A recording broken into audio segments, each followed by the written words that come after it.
Yeah, we'll pre-show it a little bit. So Why it says don't we're we live. do it in the road. All right. So are we pre-showing then? As far as if you could, so John and Jesse, do you guys have anything sort of on deck for downtime type stuff? Jesse, you said you were going to spend all of your money. Yeah, I'm spending all my money, and I'm gonna basically be like rewiring the fuck out of that thing, and then it all depends on how much. Wait. What thing? What? Oh, the drone.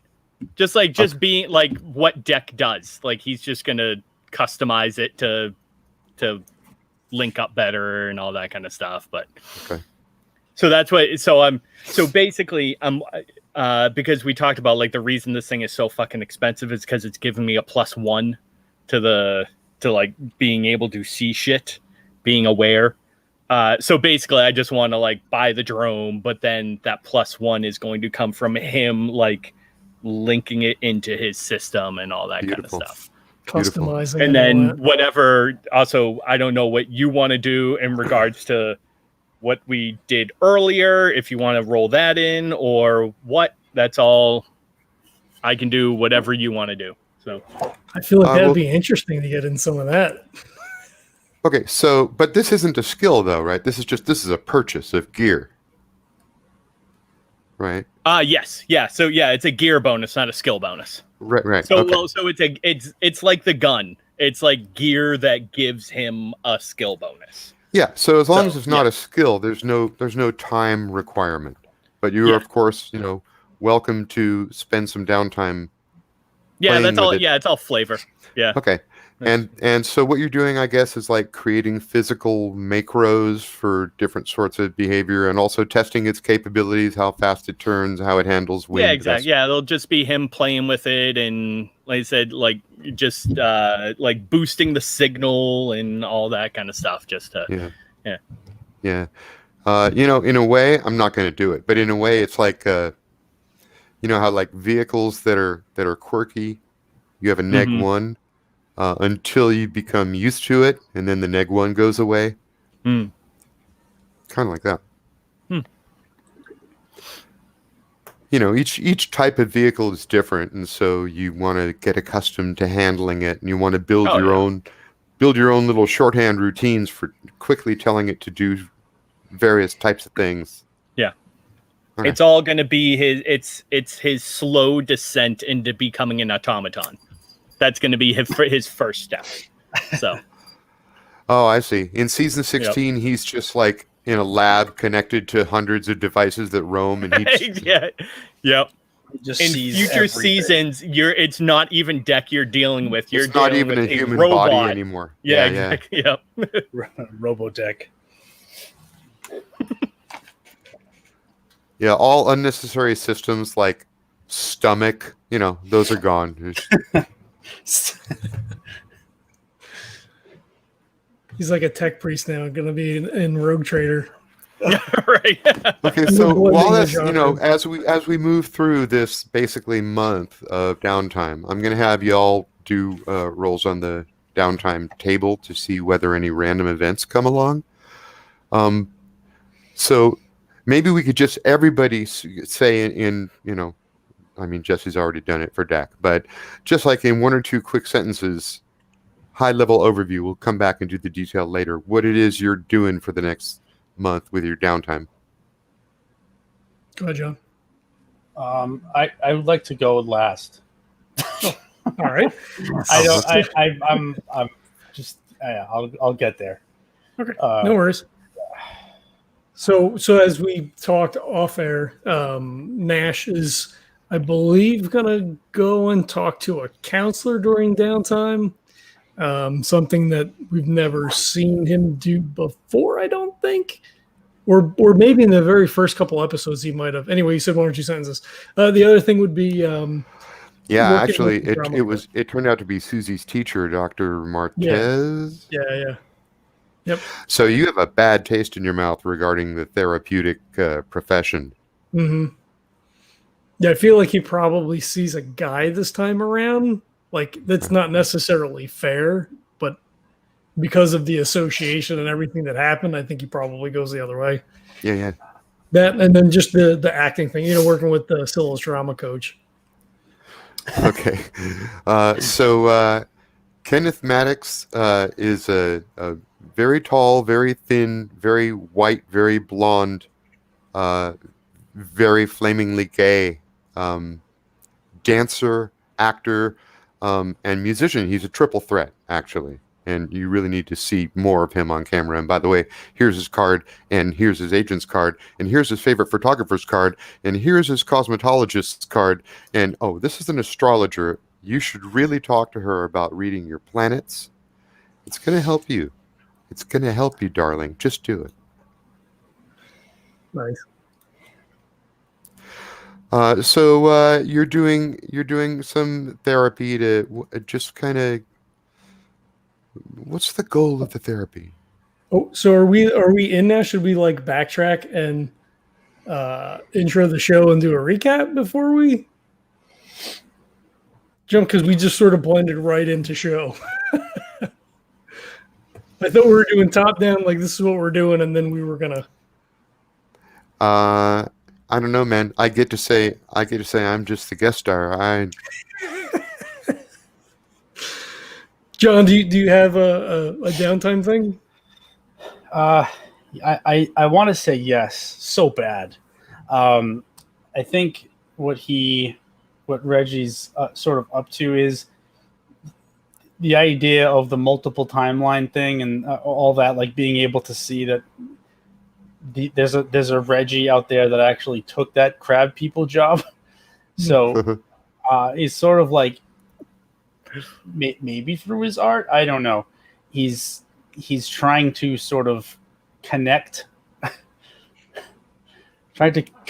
with the eternal Reggie. the concept of Reggie throughout all the realities. I love it. Yeah. And now, is this associated with any kind of actual point purchases skills in game mechanical terms? Yeah. Oh my God, what was it? Okay, this is dumb, but I wanted to invent a skill called the singularity, and do tell. And Wow, basically, okay. it's just like this is stupid. It's this like through the connections.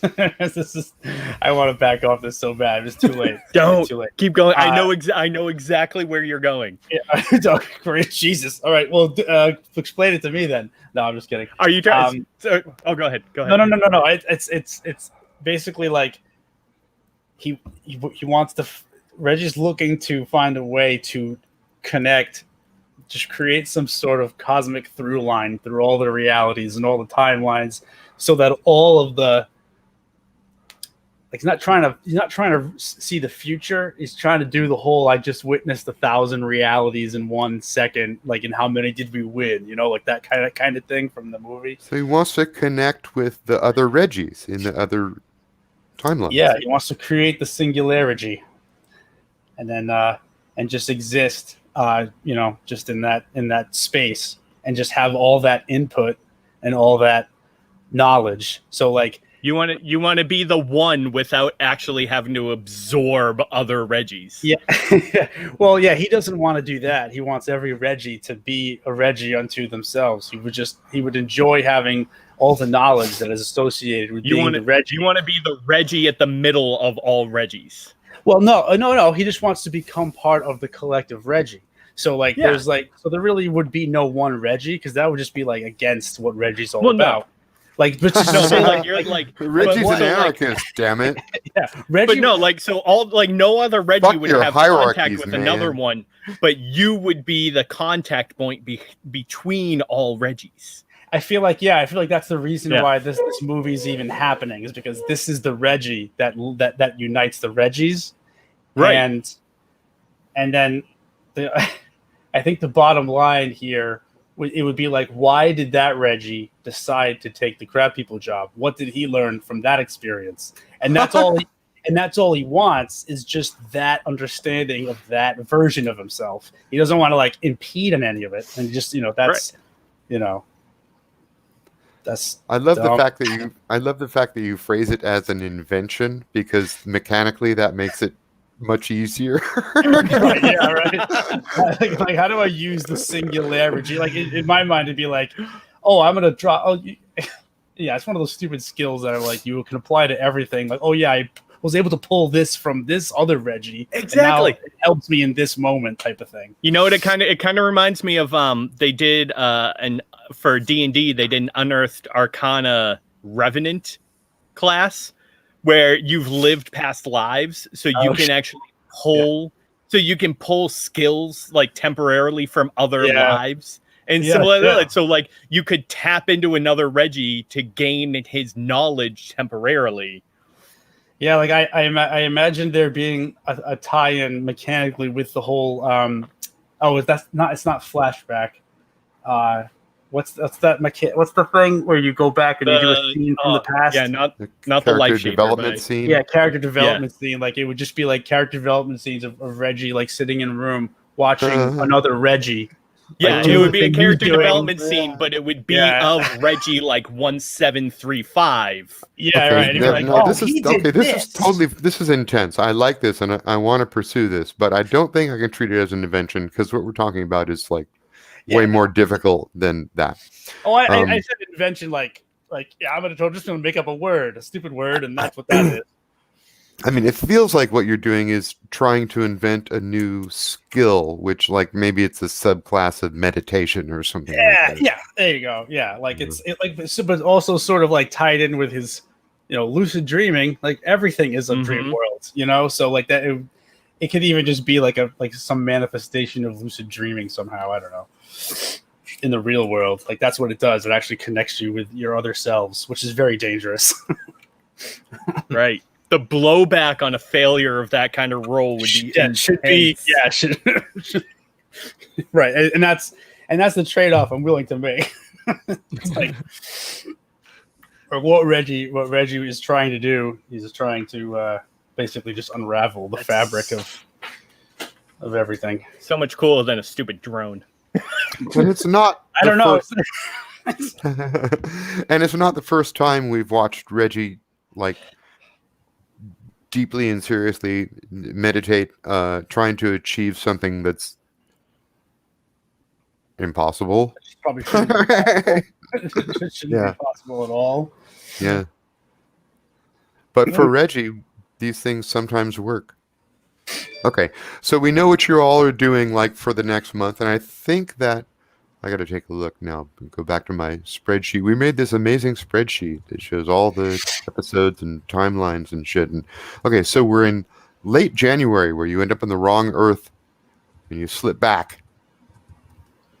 So it's late January. Cool.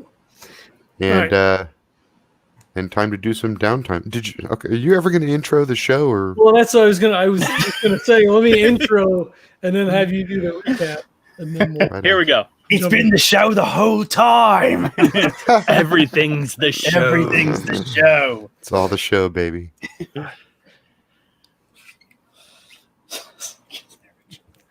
Hello and welcome to the Legends of Tabletop podcast. We're getting ready to jump into session 29 of our DayTrippers campaign. I'm going to kick it over to Todd. He's going to give us a recap for the last session, and then we're going to start off with a little bit of downtime tonight.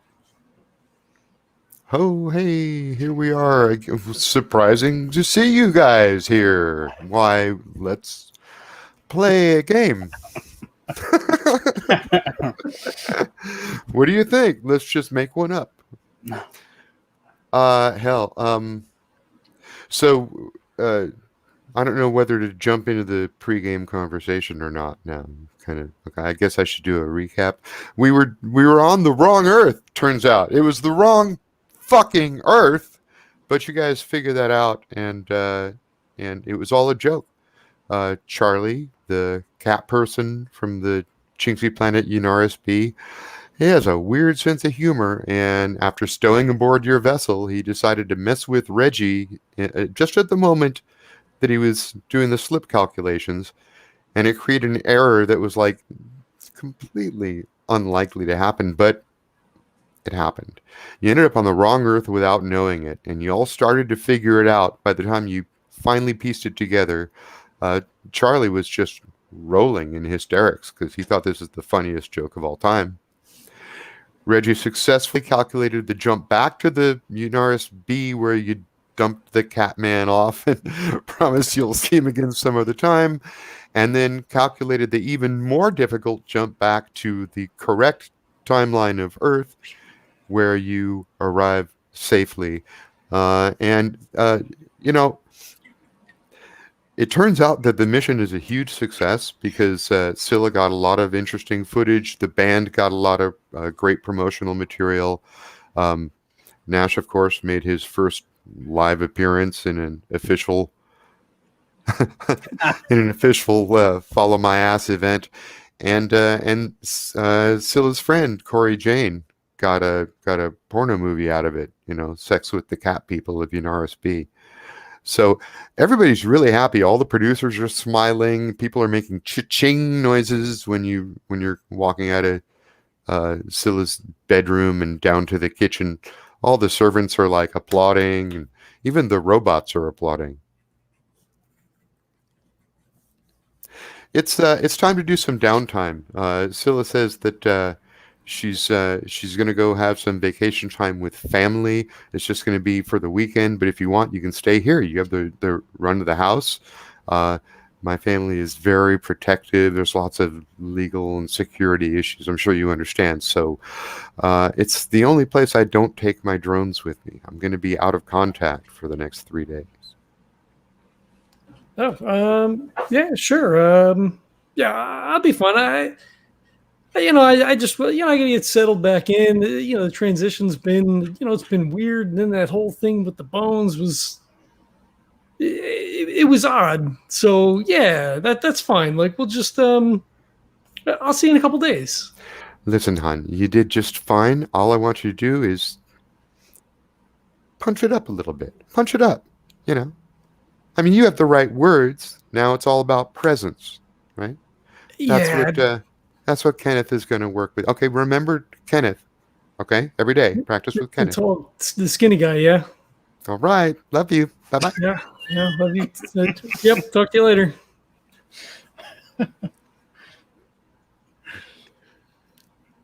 All right, let's do some downtime. We know what everybody's doing.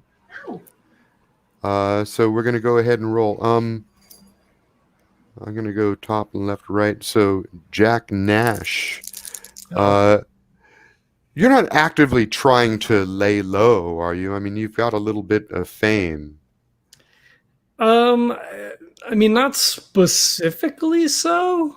I mean, if he's not out with her, I mean, he's probably not, like out doing anything extravagant. Like maybe he's at the store or, whatever. Well, you're going like at least once a week. You're going to wherever you practice with Kenneth, and then you're also going to your therapist. Yeah. Right. So, like, I don't know.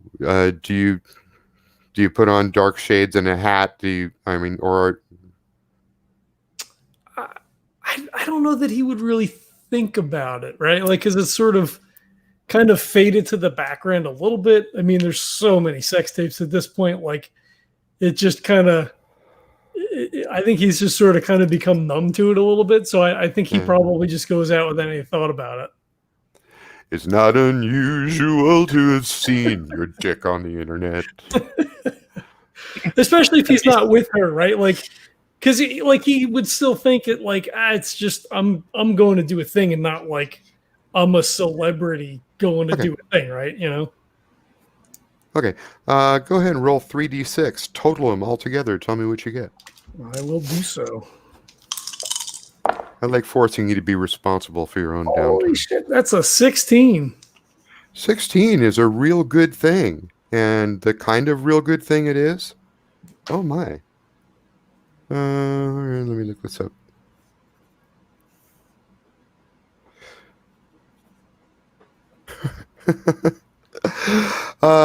Nash, you won Best New Entertainer of the Year award. Oh boy. There is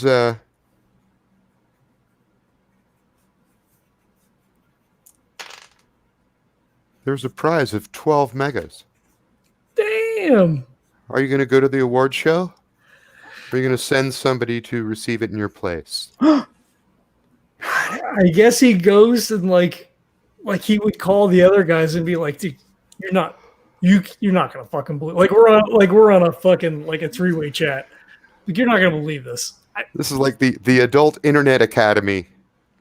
Yeah, I got a fucking email. I won the best new entertainer of the year. Like, can you believe this shit? Like, what the fuck? You won a stiffy. There's an award ceremony. You guys want to go?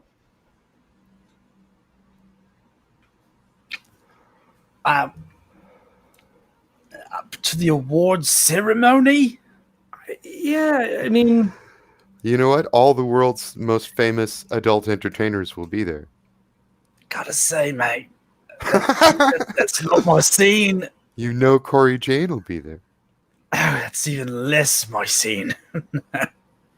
all right. I mean, because you're on the show too. So, like, if you wanted to, Yeah, there's just nothing. There is just no pitch in all the world and other worlds that can make this seem any more enticing than just zero enticement.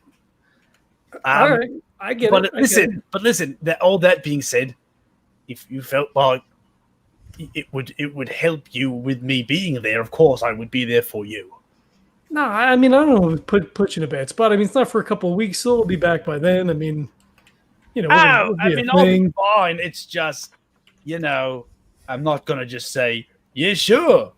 I'm gonna tell you, but I'm also gonna be there for you if you feel like you need me. Nah, I just, I thought maybe, if you wanted to get out. Deck, what do you think you want to experience the glitz and the glamour? It seems like a strange event from what I can see. Yeah. That's could be interesting. I mean, it's up to you. I could put you as a +1.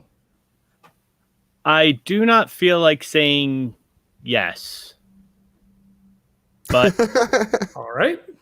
I think saying no would be worse. So maybe. Okay. I will. I'll check back with you before the thing, because you can't get what. Still, will have to dress you up in something. I have to get your measurements. Let's table it for now. I'll talk to you about it again later. Yeah, he doesn't seem too pleased with like that part. His face is all scrunched up like Nash is on his PDA, and like, Deck's like, I don't know. Yeah. Like, Deck pretty much wears almost like he doesn't wear he has more than one pair of clothes, but all of his clothes are pretty much exactly the same. So like he has like one outfit, but he has he has like themes on the same outfit that he basically wears over and over again. Fair enough. Perfect. All right. Well, yeah. I mean, I figured I'd let you guys know. So, that's a thing. So you're just gonna go stag, I guess, because Scylla's off planet, can't be contacted. Is it this weekend? It is. Oh, okay. Yeah. I decided to do you first, so you're right at the beginning of the month. Okay. Yeah. No. I guess he would go by himself then. I mean, he does know people. We're proud of you, though. We're totally proud of you. All right, bye. He's like, wait, it's this weekend. Click. So you're going off to this star-studded event. There's going to be lots of media there. There's going to be drones flying. You're probably going to be asked to pose on the red carpet and smile for everybody's camera and all that kind of bullshit. So you got to get a good suit. When you spin around, because you're still in Scylla's house at the moment, when you spin around, James is right there, and he's got his laptop, and he says, "Shall I consult wardrobe?" You choose. I trust your judgment. Very well, sir. I'll go with you if you need a +1, but you can't make me enjoy it. And admittedly, he's like walking away. All right. So, Deck, let's flip over to you. Sure. Do you go out at all, or do you pretty much lay low all the time? Yeah, he's pretty much in his apartment when he's not with the crew. You know, I'm assuming, you know, this future or our present is is almost like a hyper jacked version of what we have right now. So like I can order anything I want online, like food can get delivered, like I'm assuming there's really no real reason to leave a house if you have access to the internet. Well, that's true, but it also depends on how close you are to the city. If you live in the city, it's practically idiocracy. Yeah, he lives in the Little Maldives, so I'm not sure. I don't mean that it's falling apart, but I mean that. But yeah. Like the restaurants are all automated, and you know you just say what you want, and the drones deliver it and shit like that. Right. Yeah. So that's So he'd leave if he has to, but in general, he tries to leave his apartment as little as possible. All right, give me 3d6. Add them together. Oh, that is 5, 9, 12. 12. Okay, this actually makes a lot of sense, and it's a little bit cool.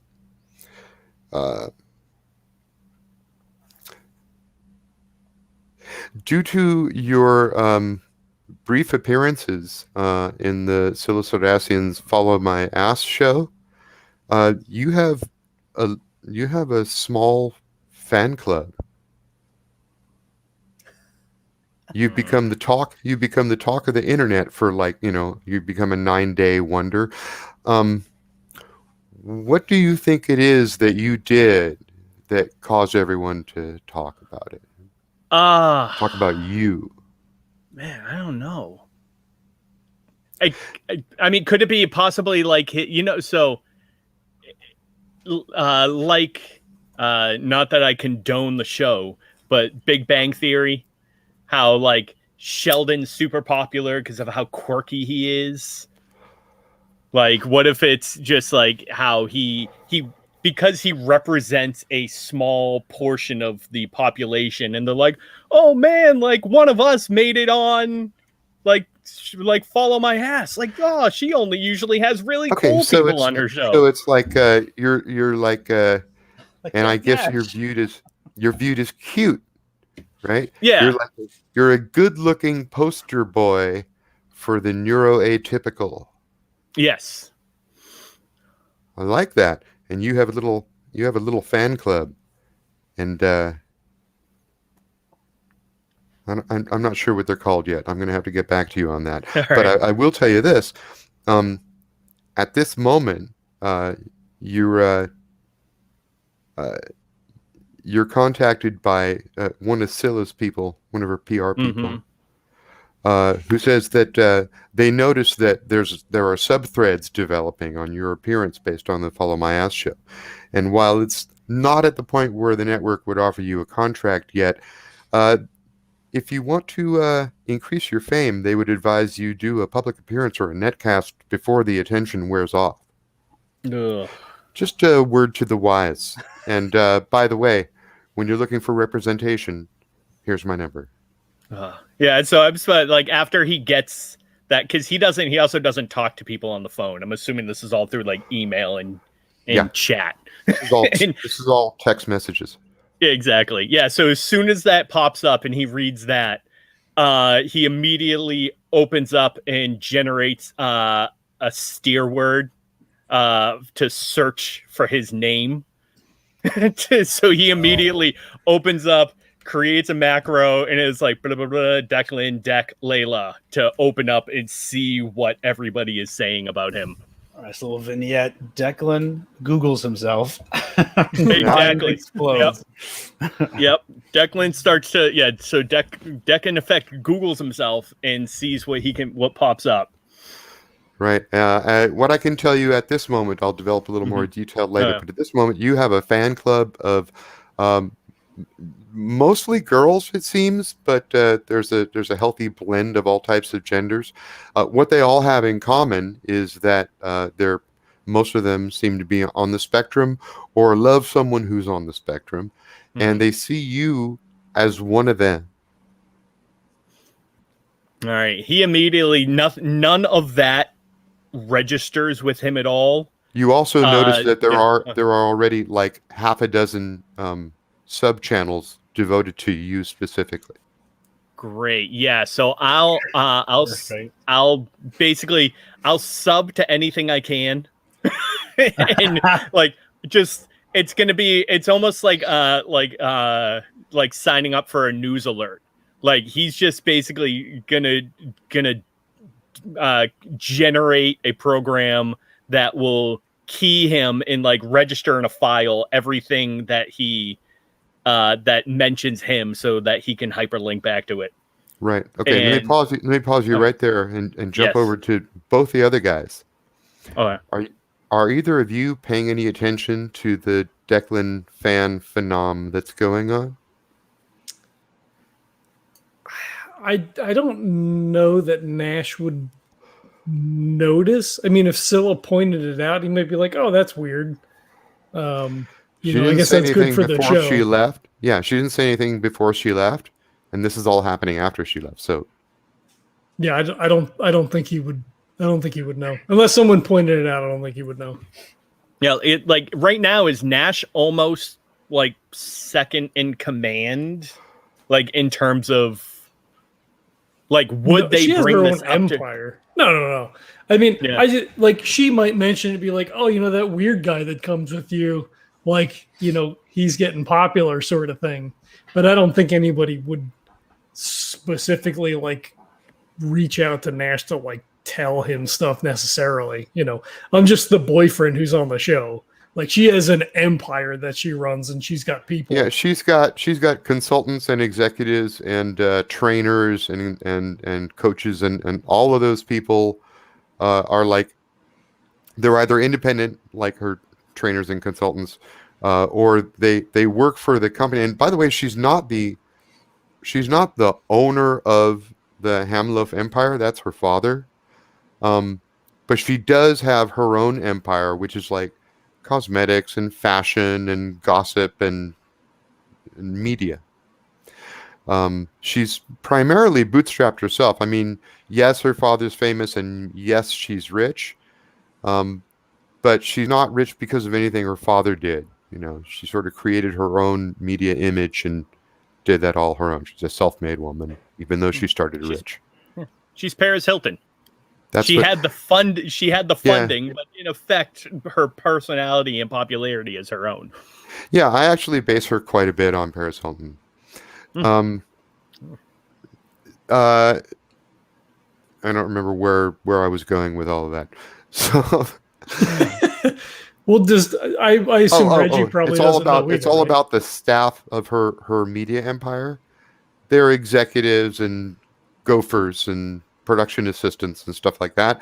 The answer to her, they would be very unlikely to take an order from Nash. But the exception is James, her personal assistant, who's like still right there in the house with you. You see him like every day. So, if you ask James to call you a car, he'll do it. Right. And that was my point. Okay. I will say, sorry, if I could, one last thing with this. So Deck will also send a message to his contact, just making them aware of this temporary level of interest in him. and just say that possibly compromised, but we'll keep in the security touch. risk. Yeah. I was gonna say Reggie would probably be aware of all that. He just wouldn't really, like, unless he was asked to help, it wouldn't be an issue for him. As a matter of fact, you receive a message back from one of your classmates that says, already on it, I created a false history for you before the boss noticed the attention you were getting. Watch yourself. Jesus. Oh, hold on. No. Nice. Yeah. Yeah, so I'll actually send back, and it'll just say THX and then 641. Right on. Oh boy. Okay, so we know what all you guys are doing, and a couple days have gone by, and on the third day, tonight's the night you have to go to the Adult Entertainment Awards. And you get a transmission from Scilla, who is on the planet Exodem 5. She is broken up, and the transmission is a little garbled because, slipstream radio can be a little weird. It sounds like she just said her father's dead.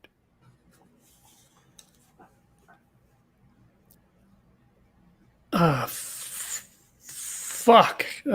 Fuck. So he I guess is it a radio message, a text message? Is it what kind of? It is a badly garbled upstream vector transmission. So she's in another dimension. Her planet, a planet in another dimension. Her family was having a vacation getaway together. Right. The only part of the message you can hear clearly is that you're pretty sure she just said her father's dead, and then the message breaks up. And So by the way, she sounds pretty broken up herself. He runs out to the Bago, see if he can get like a stronger signal, and tries to contact her back through that same. Can somebody take a look at the Bago sheet? Did we put an upstream vector radio on that vehicle? Do I have a sheet for that? Do I? Have I can look it up. I just thought maybe somebody had it available. I don't even. I don't. Yeah, I don't have where a is sheet. that? Oh wait, it's got to be in the. Is it in the? It might be in the chat somewhere. Yeah. I have to. I'm looking at the picture of it. That's not what I want. Come on.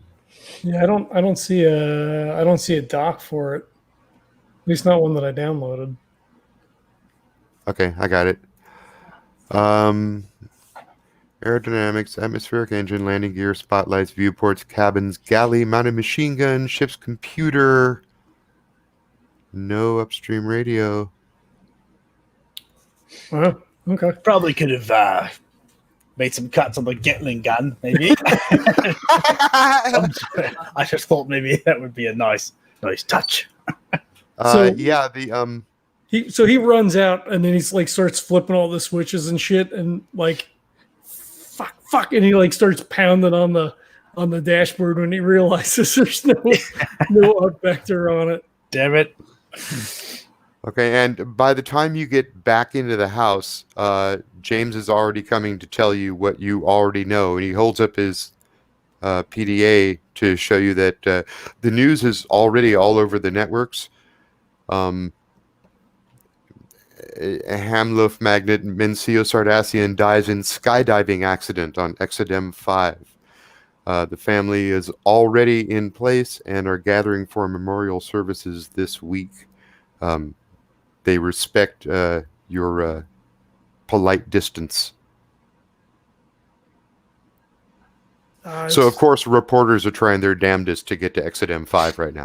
Right. Right. All outgoing flights are booked. James, spin control. What? Do you have a handle on this? I'm watching for the next transmission that comes in from Ms. Sardassian. At the moment, all we can do is confirm whatever the family is releasing. I can only assume that the news so far leaked has been leaked by someone on the inside. Shit. All right. Fuck. You realize, Mr. Nash, that if it's true Mencio is dead, that places Scilla in second position to inherit the Empire. She has a brother and a sister, one older, one younger. I don't know. I'm sure she's probably not concerned about that right now. I mean, we should probably go. Yeah. I mean, I have only dealt once or twice with the Sardassian clan. They are very tight-lipped, shall we say. They make me seem effusive. I think when they say they respect your distance, they mean it. All right. Sure. If there was any way that cameras could be allowed there, Miss Sardassian would have brought her own. No, that's fine. Man. All right. Shit. Do we have any way to get in touch with her? I received a garbled transmission, but I wasn't able to get anything back. There's the upvector radio on the Orbgasm. Both ships have one. Upvector radio on the Orbgasm. All right. Yeah, maybe I'll take a ride out to Diaspora. I don't want her to think that I don't want to come out. But if she doesn't want me to come out, I don't want to go out. Yes, sir. It will be on the same channel I received the transmission from. I have a watch that notifies me. So as soon as any transmissions come into either vessel, I can inform you immediately. That'd be great. That'd be great. Thank you. Okay. So what he's telling you is if she sends a message, he'll get it, but he has no way to send a message back. Okay. So the easiest way, if you want to get a message back to her, you'd have to go to Diaspora Ranch, because that's where the Orbgasm. Actually, we don't even know where the second ship is right now. She's probably on Exit M5 with her. Yeah.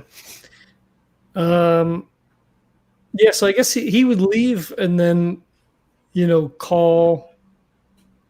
I don't know. Like, would we always? I mean, he would default call Reggie for sure. Like, I don't know that he would always necessarily, which is shitty for Jesse. But I don't know that he would necessarily call. Hey, let's get a fucking three-way call going here. This is what's happening. Like Reggie's his rock. Oh no. So yeah, I think he leaves and calls Reggie. Reg, you get this unexpected message. Right, he picks up. Hold on 1 second. And you hear some rustling in the background, and then there's this weird metal clanging, and then there's this slow hum, and then the hum fades away. Hello, Reg, it's me. It's Nash. Hey, what's up, Nash? Do you have a guru in there with you? It depends on what a guru is. Look, I just got a garbled transmission from Scilla. They're out on Exit M5, and her dad's died skydiving, I think. Oh, I'm sorry. I'm sorry for your loss. Thanks. Did you ever meet the man? I haven't met him. Oh, okay. Well, sometimes in life things happen, and You know, we're all we're all heading towards that great end, you know, and it's just, you know, how you live your life. I mean, it's dying skydiving is like, you know, I mean, is there any better way to go? Well, actually, you probably know because it's a common slipstream vacation destination on Exit M5. The clouds form these flat layers that are actually dense enough to walk on, so you can like edge dive off the clouds, and the gravity is only like 0.3 that of Earth, so it's very rarely fatal. But he was an old man. Oh yeah, a lot of brittle bones probably. So, you know, I mean, hey, you know, life. Am I right? I mean, I guess like I said, I hadn't met him. I mean, he was pretty old. I think. Look, I'm gonna take a ride over to Diaspora and see if I can't get a message back up to her. I don't want to not go, but they released a statement said for everybody to kind of like keep their distance, and I don't know what that means for me necessarily. I mean, I can't. Well, then I think before you make any sort of decision, you should definitely go and get the up vector radio for sure. You know, the up vector radio that I meant to put into the actual ship, but it never actually happened. I ran out to the fucking to the space bago, and I just assumed that we had a radio, and fuck, there was no radio. Yeah, that's my bad. It's not like I'm not blaming you. I just took for granted that it was. I mean, it's totally my bad. You know, no. I didn't think. Okay, I didn't think about some sort of radio. I mean, it has some radio. It just doesn't have an up vector radio, which sounds more impressive. Well, look, you know what? Let's table this. We'll talk about it later. I'm gonna. Do you? You probably don't want to. Look, I'm just keeping you in the loop. I'm a fucking. I mean, if you want some support, I can come with you as well. You know, but this isn't the stiffy. No. You're just going to the orgasm. Yeah. Okay. Yeah. All right. If you want some company, sure. I mean, if you want to come along, I don't think anything's going to happen. She probably doesn't want me to go, but I want to find out before. Like, I don't want to go to this awards thing and then the dad thing, and then that's all over the media. It's a mess. It's a fucking mess. I can only imagine how infuriating. I mean, how crazy that must be. Just to be around. And there's a large bang that sounds like a massive like sack of flour hit the floor, and now there's just like poof, you hear this puff, and he goes, oh. Is this a bad time? Well, anyway, I mean, what is time? So I'll just meet you. Want me to meet you there, or what's going on? Look, if you have a thing going on, like it's fine. I just wanted to keep you in the loop. If you want company, if you want company, yeah. I got nothing going on over here. Wait. Okay, no, I got nothing going on over here. You want me to swing by and get you? Yes. All right. You know what? I'll beat when I get there. Is that okay? I'm just gonna beat. That'll be fine. Should we get Deck, do you think, or is he like off doing? I mean, sure, why not? You shoot him a call, and maybe he wants to come along too. I'll text him. He doesn't usually answer the phone. No, he doesn't, does he? All right, look, I'll be in about 20. Okay. Could you make it 18? For you, anything. Okay. Because time doesn't matter. That's right. I mean, it is nothing. Time is nothing. Yeah. All right, I'll start seeing you in 17 minutes, and he hangs up the phone.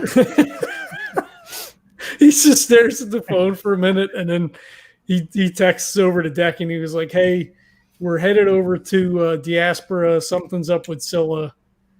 Didn't know if you wanted to come along. We're just gonna hang." Okay, Reggie, as soon as you hang up the phone, you know that Scilla does not want Nash there. You don't know how you know it. Oh boy. Okay, Reggie knows that. Oh, and he looks around and just. Huh. Okay. No, it's just like without even any words or symbols or anything, you just kind of know, like, here's me, here's Nash, here's Scilla. There's a curved wall around Nash. He's not to go out there. He's not to go. Okay, I understand. I hear you out there. I will. Yes. You just come out of some intense meditation in which you feel that not that you had contacted other Reggies, but that you had reached a level of ego death that enabled you to perceive multiple realities at the same time.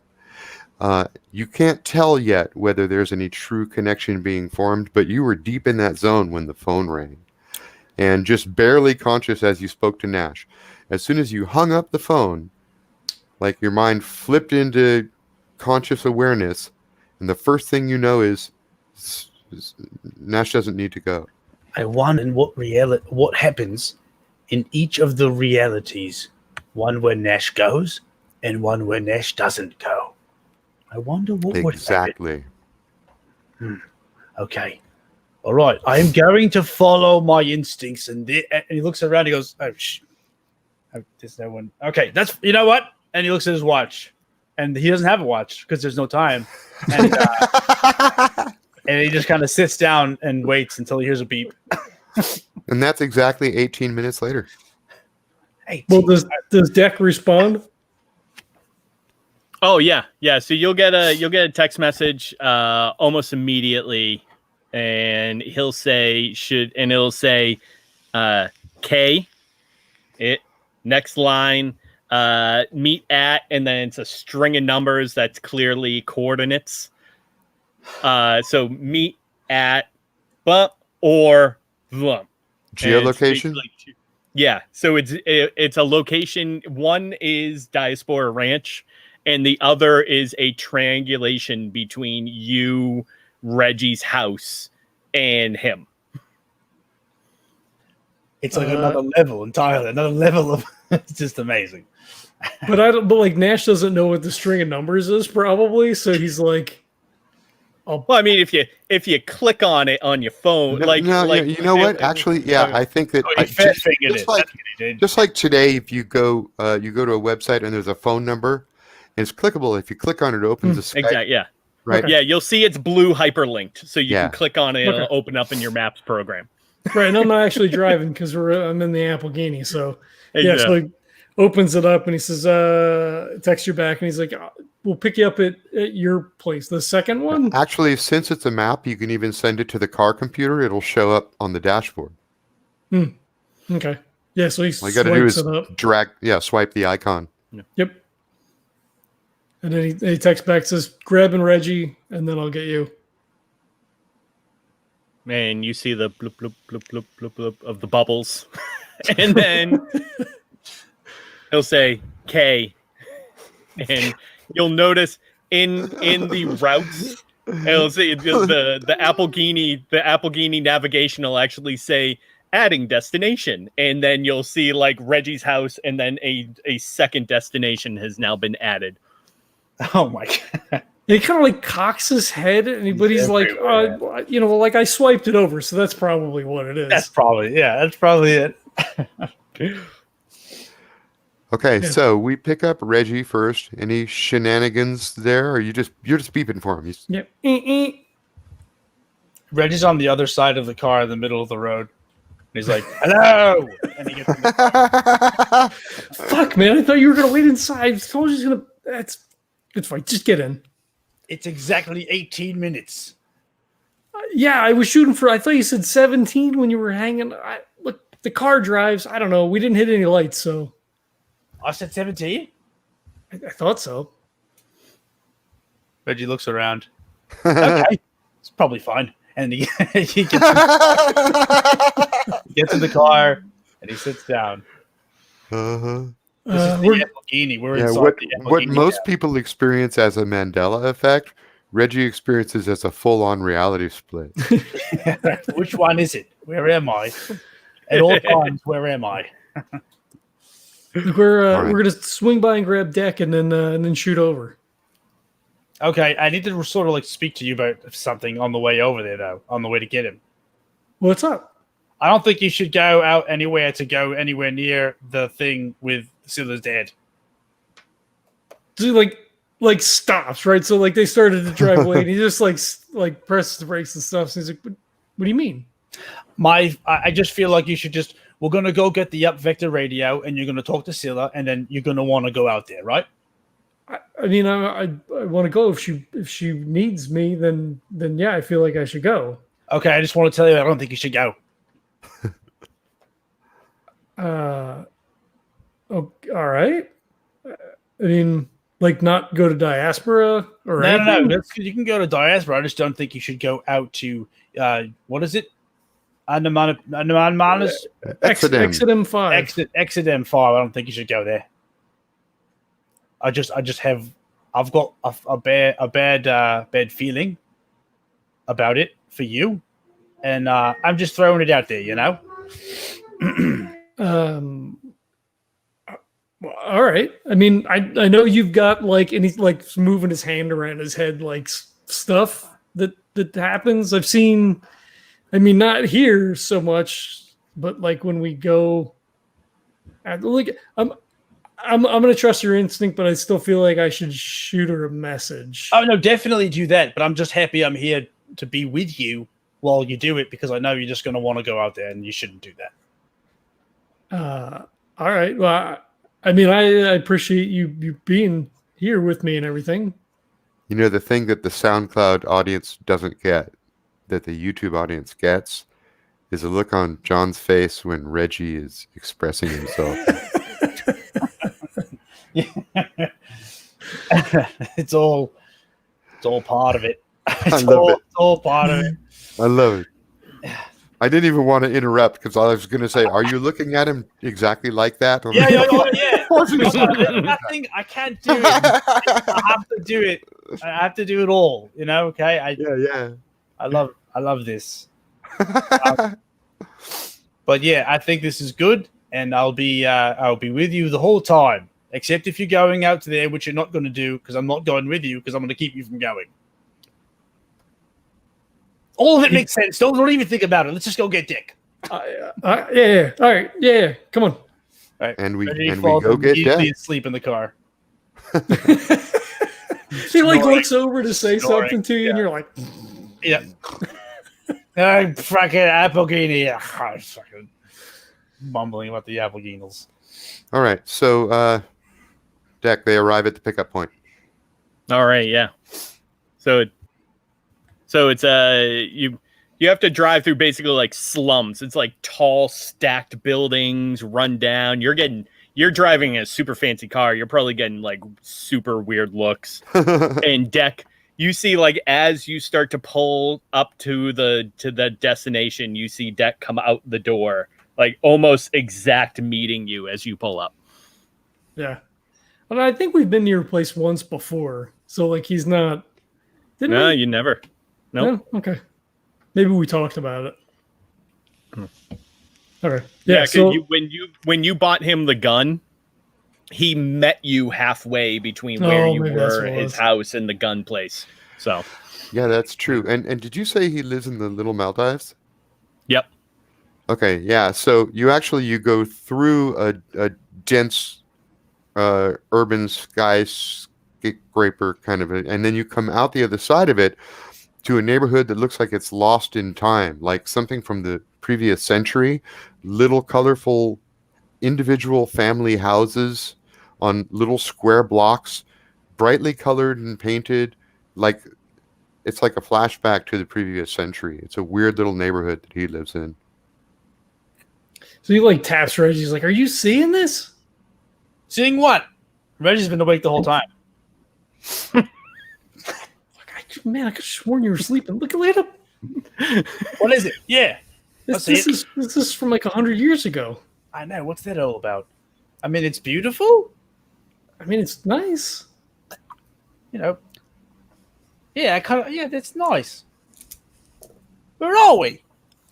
We're gonna grab Deck. Ah, that's right. Here he comes. There he is. Hey, Decklan.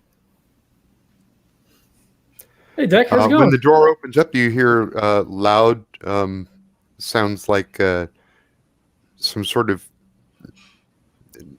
distant native island music coming from the park nearby. That's nice. Did you leave your stereo on?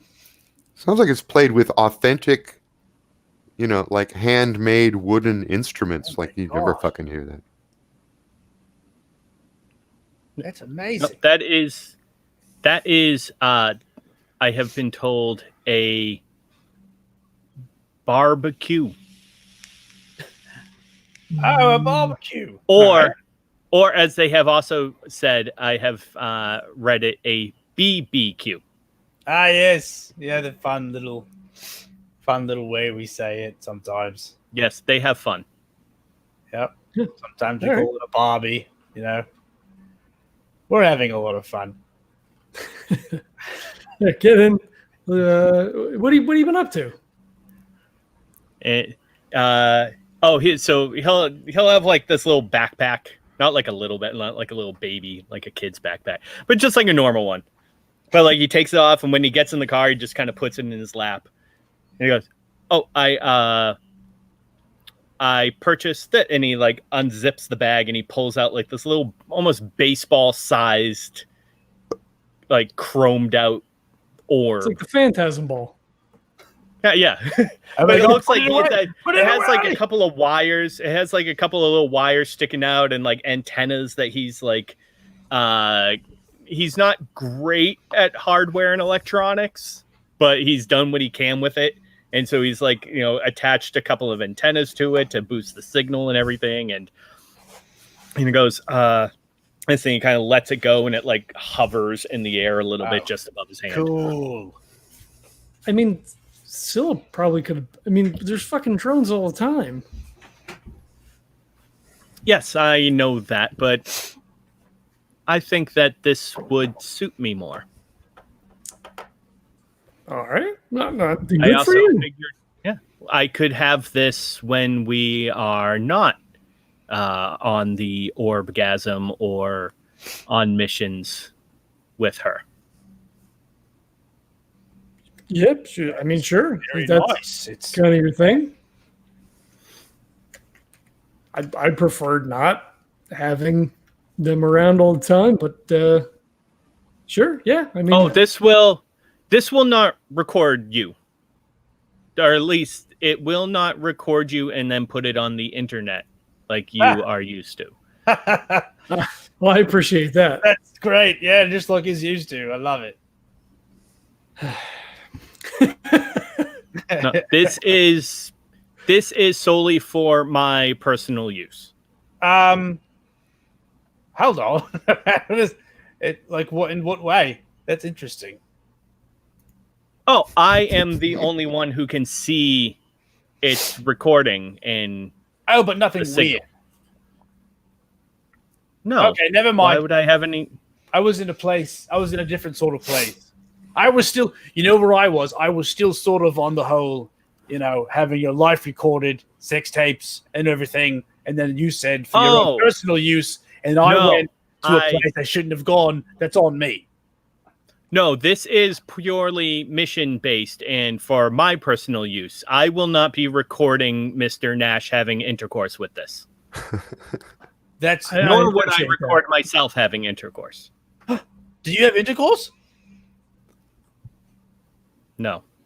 Oh. And you're pulling up into Diaspora Ranch. Perfect. Look, we're here. Oh, look at the time. Look at the time. Go make that call. And we never look in each other's eyes ever again. Oh no, man! This is how it started with Julio.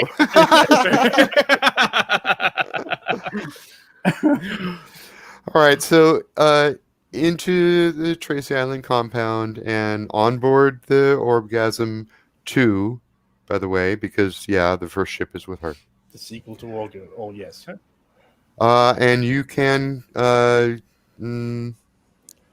it's not like it's extremely hard to use, so I'm not going to make you roll it.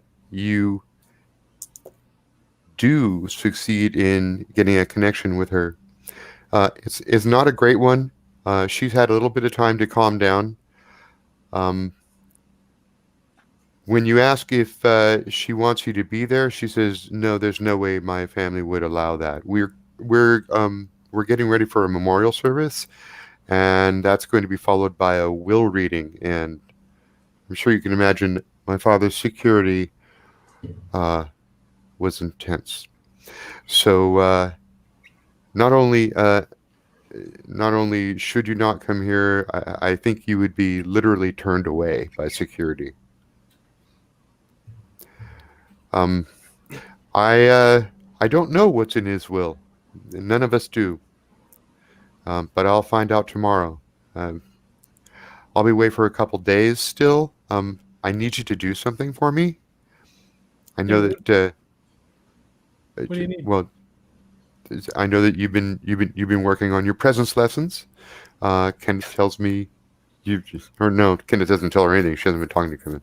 Yeah. I know you've been working on your presence lessons, right? Yeah, of course. Okay, perfect. Put it into use. All right.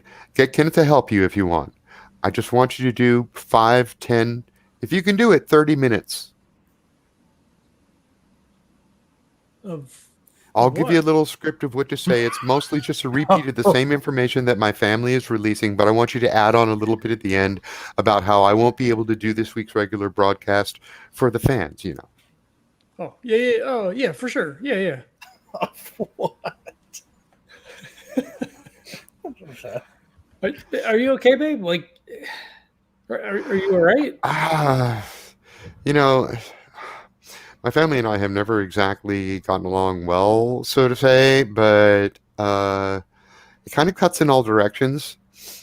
So, let's face it, everyone's waiting for the cash. We just don't know who's going to get how much. Yeah, I mean, I guess that's a pretty big pie, huh? She just laughs and says, all right. Wish me luck, I guess. It's either me, my brother, or my sister are going to come home the head of the company. Can you believe it? I wouldn't have believed it, but yeah, good luck. All right, sweets, gotta go. All right, take care. Be sure to do that broadcast. Yep, I'll get it. She's out. He just like leans back in the chair and he says, I don't know how you know the stuff that you know, Reg, but I mean you heard it. Did I? Did I in fact hear that? Well, okay, wait a minute. So Nash says that out loud, and Deck surmises what that has to be a reference to. Oh yeah, I was Sounds like, waiting till Reggie said what he was going to say. Yeah. Is that like clairvoyance, Reggie? I don't know who Claire is, but yeah, I don't know what it is. It's something, and I'm just gonna go with it. You know, there's so many things I want to know and do, and I'm never going to know all of it. But I knew this, so I guess you're not going to try to just go anyway, right? No. That's good. That's some good stuff. I assumed it was like an open call, like they were sitting in the other chairs, and he was like, I assumed it's all like an open channel kind of thing. Yeah. Yeah. Cool. Okay. Sure. So yeah, I mean, I gotta record that thing for the show. Yeah. and then the fucking award ceremony's tomorrow. Oh no, the appearance, the weekly thing she's talking about is live. She wants you to do it live. Yeah, no, I assume so. Yeah, it's not about recording; it's about a live thing. Oh, all right, Just a little bit more pressure. Sure, Do you need to practice your lines? I mean, I'm gonna read the statement. I guess. A statement. So there's going to be like reporters there. Do you know, I used to be an amateur reporter. Do you remember that? Yeah. Did you ever publish that article? I did. And it got ripped. And I hated the man. I couldn't believe it. It was the best thing I've ever written. Oh, don't read the comments, bro. Don't read the comments. I definitely read the comments. Definitely did. Always bad. I mean, I guess I'll get with James and get the info and I fucking do that shit live. Do it from the house, right? Probably be like from the house. Yeah, I mean, you're gonna have to make up like a little, you gotta have a nice like chair or something, Yeah. Okay, you know what, Jack? Go ahead and do a brains roll. I'm going to give you a brains roll on this. All right. This is not too hard to think of because you've been with Scilla for 4 months now. Ooh, not gonna get it. High is a 2. You've been with Scilla for 4 months now, and you still have no fucking idea what she would say or do. He's like, I don't like faux like sadness. She didn't really seem upset, but like, I don't want to like go out and go gonzo and be like, because she's got the, he's like hands in front of his chest, like the flashing. Yeah, do you want to put implants in? Is that what you're saying? No, but like use properly, you need to look the part. No. I'm just saying, like, she's got this like gonzo, like crazy, but like that's not appropriate, right? Like that's not appropriate at all. You know what? You know what's appropriate? Jack Nash going on TV addressing the world about Scilla Sardassian's dead dad. Fuck, when you say it like that, there's so much pressure. I have to do this live. Yeah, but I don't think it. I mean, look, it's gonna. You're damned if you do, damned if you don't, I mean, we've been in those situations before. You're Jack Nash. Yeah, but what does that even mean? From what I can see of previous announcements of people's death, it is often a personal touch that is the best. Yeah. That's probably, yeah. That's you're probably good. Right. I think so. Good. Yeah. Yeah, that's a good little personal touch, I mean, it's basically your family, right? He's like your father-in-law or like your co-star-in-law. Isn't that how it went? I totally forget. I don't know. Decklan might also suggest that for commercial purposes, you might wish to throw in the brand name and tagline. My God. Sardassian ham loaf. All the ham without the pig. There's no way. There's no way. There's no way that's it. What is it, Sardassian ham loaf? All the what? All the ham without the pig. Yeah. I can't. I don't want you to say that. I'm getting away. Hold on. I'm getting something. Don't say those words. That something just came to me. You shouldn't say those words together. They are actually the world's largest provider of cloned pork. I don't know, Deck. Are you sure that doesn't seem right? Well, from all public appearances I can pull that he has participated in, he has made that statement in 83.7% of them. That's a high percentage. I don't know, but that seems so crass. And he was a fairly public figure as far as celebrity moguls go. So that's something like 8,700 media appearances.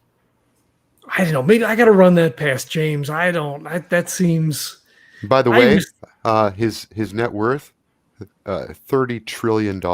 Jesus. So I assume like Deck is pulling that up and throwing out numbers, right? It's like much. There's too many megas. It's just too many. It is 300,000 megas. I can't, like, that's insane. Yeah, what do you even do with all that? Just go sit on diving on some. Go skydive, go base jumping off of clouds. I mean, what else do you do? I guess so. Yeah, that's what I mean, he's like a 1,000 Jeff Bezoses. Yeah, Deck right now is like cross-referencing like funeral, eulogy, father-in-law, business owner, and like all that, and trying to send you as many videos as he can, and like obituaries of all that kind of stuff. What's All the right, matter? Dex- Research. Download. Yeah, Dex goes into research mode. Yeah, you get every single like every 12 seconds you're getting another ding on your phone of another link that he sends you. Okay, well, here's the good thing about a universal action resolution mechanic. Despite all the stuff that we say, all you really need to do is a rhetoric roll and describe roughly what your character says. You don't have to literally say what he says. Yeah. So would it be acting then? Like, did I have the time to have spent the points at this point working with? Well, I think Deck had a point that you want it to be a personal touch. So Right. I think rhetoric is more important than acting. More important. Okay. Yeah. So This is not, your typical show. This is a somber announcement.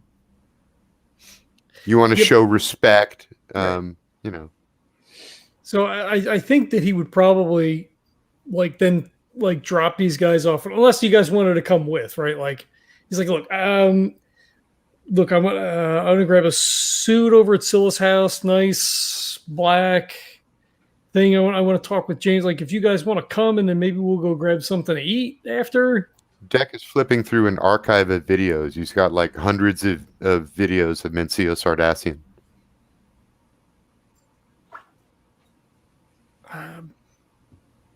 I mean, it's up to you guys. I mean, if you want the company and support, of course. Would you be like doing it live today? Is that what I'm hearing? Yeah, I mean, she wasn't super specific, but I'm assuming because everything's happening right now, so want to get out in front of it. You know what? I got nothing else going on. It's up to you. You want me there? I'll be there. You couldn't if it doesn't matter. I can always go find something to do. You know what? I don't know if I've ever heard this term before, but I've just coined what I think is a new term because this is something that Reggie does very often when Jack asks him something he doesn't want to do. Does anyone ever say passive defensive? Because that's what it sounds like. That sounds like my alignment. That's Reggie's alignment. Yeah. Passive defensive. I like that. Passive defensive. I mean, you know what? Maybe we'll regroup tomorrow because I don't know how long this is gonna take. I guess. Okay. Yeah, man. I'm easy, man. Either way. All right, yeah. Let me drop you guys back off then, and then I can talk with James and we'll get all this shit sorted. I'm thinking maybe like a nice candelabra in the background, dim lights. Yeah, really class it up. That's going to be great. Maybe there's because Reggie is aware that he still has 26 days of meditation ahead of him. Yep. Before you next have to do another assignment. Probably itching to get back to that. Going in deep. I'm not going to ask for a clarification. We'll let it go at that. You know what? I wouldn't have given you one even if you did. I just want you to stew on those words. Just think about it. Let them marinate. That's fair. I suppose. Yep. Yeah. I mean, maybe I'll see you on the other side, or maybe some other me will see you on the other side, or maybe me will see some other you on the other side. I don't know what's going to happen. I can't. This is not helping my okay, well, try not to think too much about it. Deck'll start shooting you at this point now. Screen grabs. Stop shooting him. He has to do a thing. Put the gun away. He'll start throwing screen grabs to Nash of appearances that Scylla's dad has made in terms of announcements, like personal announcements, public announcements, photo shoots that he's done, all that kind of stuff, because you're now talking about what you're going to put in the background. So he wants to give you ideas of what her dad has had in the background. So he just starts throwing all that at you as well. Oh, nice. All right, so Nash gets quiet, like as the phone just keeps dinging and dinging and dinging. He's kind of like scrolling through stuff. And so you probably also discovered the public sex scandal with the French Democrat. That makes sense. Yeah. Hold on. Do you send that though? Do you send that to me? If he made an announcement about it, like once it was revealed, absolutely. Okay. Make sure you don't mention that. Yeah, no, Yeah, he doesn't think about it at all. It just comes up in the search of background images that he's trying to pull up. So he just kind of like swipes that one away. Oh, look, like father, like daughter. Yeah, so I guess after dropping those guys off, he would just. That's funny. Just as you said, like father, like daughter, my daughter sent me a link via Facebook. Worlds are colliding. Yeah. So actually, when you pull up to Reggie's place, Deck will actually say, "Mr. Reggie, may I speak with you privately?" Sure. Just real quick though, Nash, can you drop us off behind the rear entrance? I don't want to, not through the front door. Just go around, please. Just go around to the side. Yeah. Okay, thank you. Reggie starts looking out the window. Okay, good. Thank you. All right. Yeah, sure. No problem, Deck. And he gets out. Deck, are you going up or? Oh, wait a second. Hold on. Are you going to go? Hold on. What's happening? How about this? Wait, what? You said who? Oh, Mr. Nash, you could drop me here. That would be good. Thank you. I can find my own way home. All right. Have fun, guys. You too. My condolences. Thank you very much. You have a wonderful one. Good luck. I believe in you. You know, you get another bling Reggie on your forgot phone you of an standing there announcement. and he gets scared.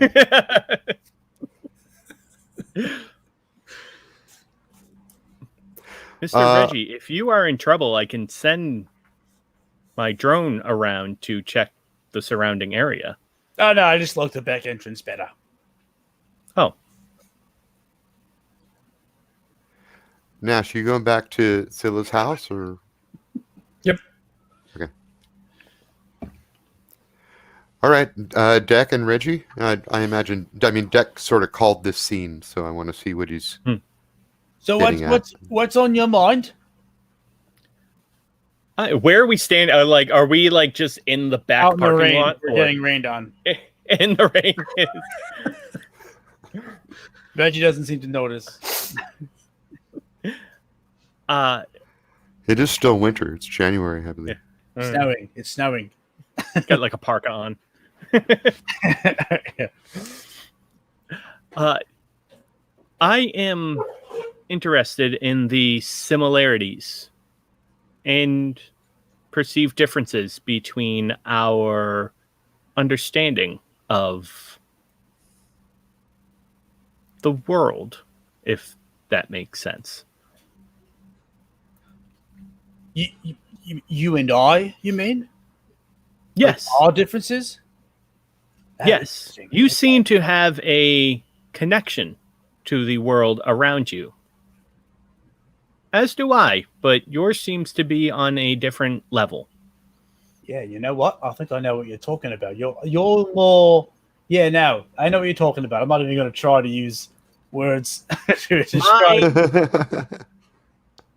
Mine was given to me.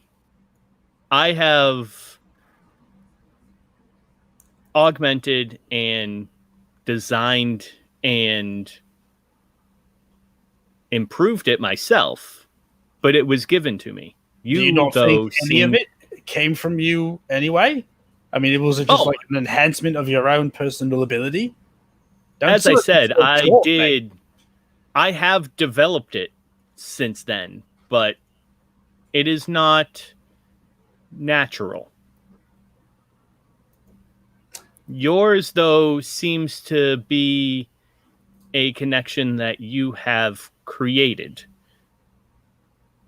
Is that correct? Like maybe it was given to me by like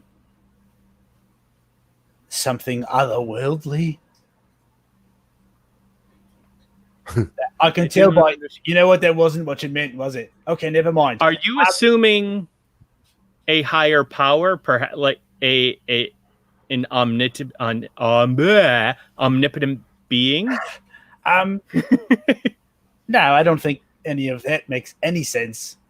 Because neither do I. It's just insane. I mean, unless it's some sort of insanity thing, you know, like which everything just sort of like splits off. Like there's a split off. Why would any sort? Although if we did have a benevolent sort of omni being, I feel like there'd just be no way for any of us to comprehend exactly what's going on. Maybe having multiple everythings is it's part of its design. True. But yeah, I want to get to the bottom of it, but I don't think I'm ever going to because I'm just a product of it. Does that make sense? It does. It's like if there was like, let me show you if I can try to do this. If there was a microchip, and then the microchip said, "I want to make a computer," and then but it couldn't do it because it is the computer. Is that anything? No, because your understanding of the hardware does not make sense. But I do. You're right. You're right about that. I do understand what you are getting at, though. Yeah, no, there's nothing I'm going to be able to do, or any of us are going to be able to do to actually change or affect on a larger scale than just like the here and now. But it's like a fluke. It's a fluke. Are you sure, though? I don't think it's intentional. So if we're talking about omni beings, I don't think it's an intentional thing. I think it's just a product of what has been created. Like it's inherent in the system, you know? Even the most routine code can occasionally develop a bug. That one bug can affect the entire program. Yeah. I mean, that sounds good. Yeah, sure. So, but like, there's a lot of different, different systems, though. You know, I mean, we already know that outcome, more than one. Yeah. An outcome that the programmer did not initially intend to happen due to a manifestation of one error can always arrive.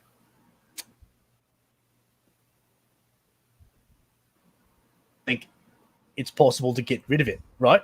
Like you can't get rid of it. So if Deck, your mission objective detector has been flashing ever since you got alone with Reggie. Mm-hmm. No. You mentioned earlier in passing about telling Mr. Nash that, or rather Mr. Nash, he actually, you see him flick real quick and he goes, apologies. Doing the thing. Mr. Nash told you that you were correct? Yes. You knew. Correct is sort of, I made a call that maybe I had a feeling, and apparently within his conversation with Scilla, he came to the conclusion that I was right to have come to my conclusion. You assumed then that Miss Sardassian would not want Mr. Nash there. It was an educated assumption. That is an interesting assumption to make, Mr. Reggie. When it happened, I think it was more like a feeling, or are you using different words on purpose? Like, I'm probably using different words on purpose, but Okay. I think I do understand that it was the feeling where I'm gonna go somewhere next with this. Okay. No, I mean that doesn't. It's nothing. Right. Let's just hop back in, shall we? So it's like an assumption based on a feeling. But listen, what I've sort of come to like expect and just maybe all of my little theories and whatnot and all the meditation that I'm doing, I've come to the realization that there was probably no right answer there. I had decided that the feeling that I had that Reggie should not have. I mean, no, wait. Did you? The feeling that I had that Nash should not have gone. I was my decision to tell him. But if I had gotten the opposite feeling, maybe I would have made the decision not to tell him that he should have gone. But then, what would the other Reggie have done? The Reggie that went to the crab people world. Would he have told him not to go? Or would he have not told him not to go, knowing that he would have tried to go?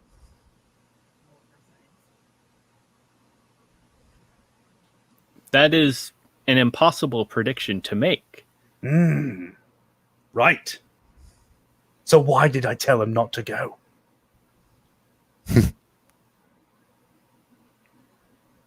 That's the question that I'm trying to answer right now. Why did I say not to go? Why did I get the feeling that he shouldn't go? Where did it come from? Where did it go? Where did you come from, Cotton Eye Joe? I knew it. Yeah, I'm sorry. I don't know where that came from. So what I'm saying is I don't know where it came from. I don't think I'm ever going to find where it came from. All I want to do is understand why it's there.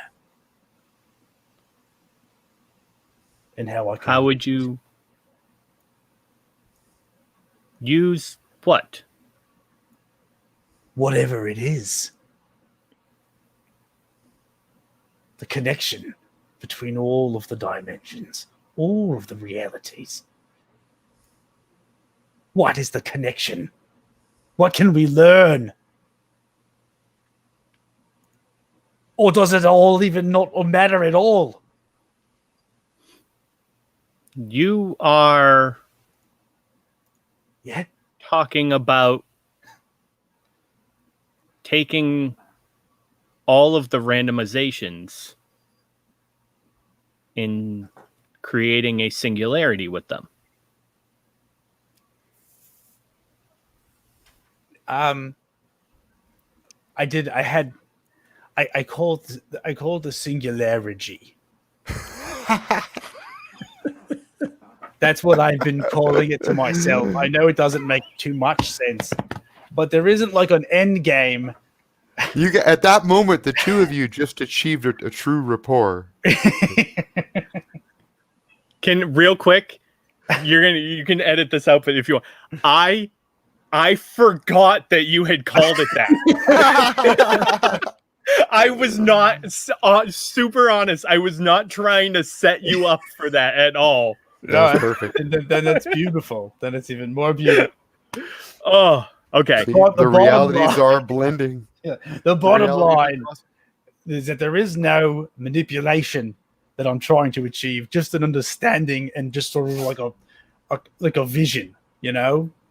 You know, you can sort of like see how everything works, and you just manipulate it all, and you can just create all of these wonderful, beautiful things within the systems that you have your mitts in, you know?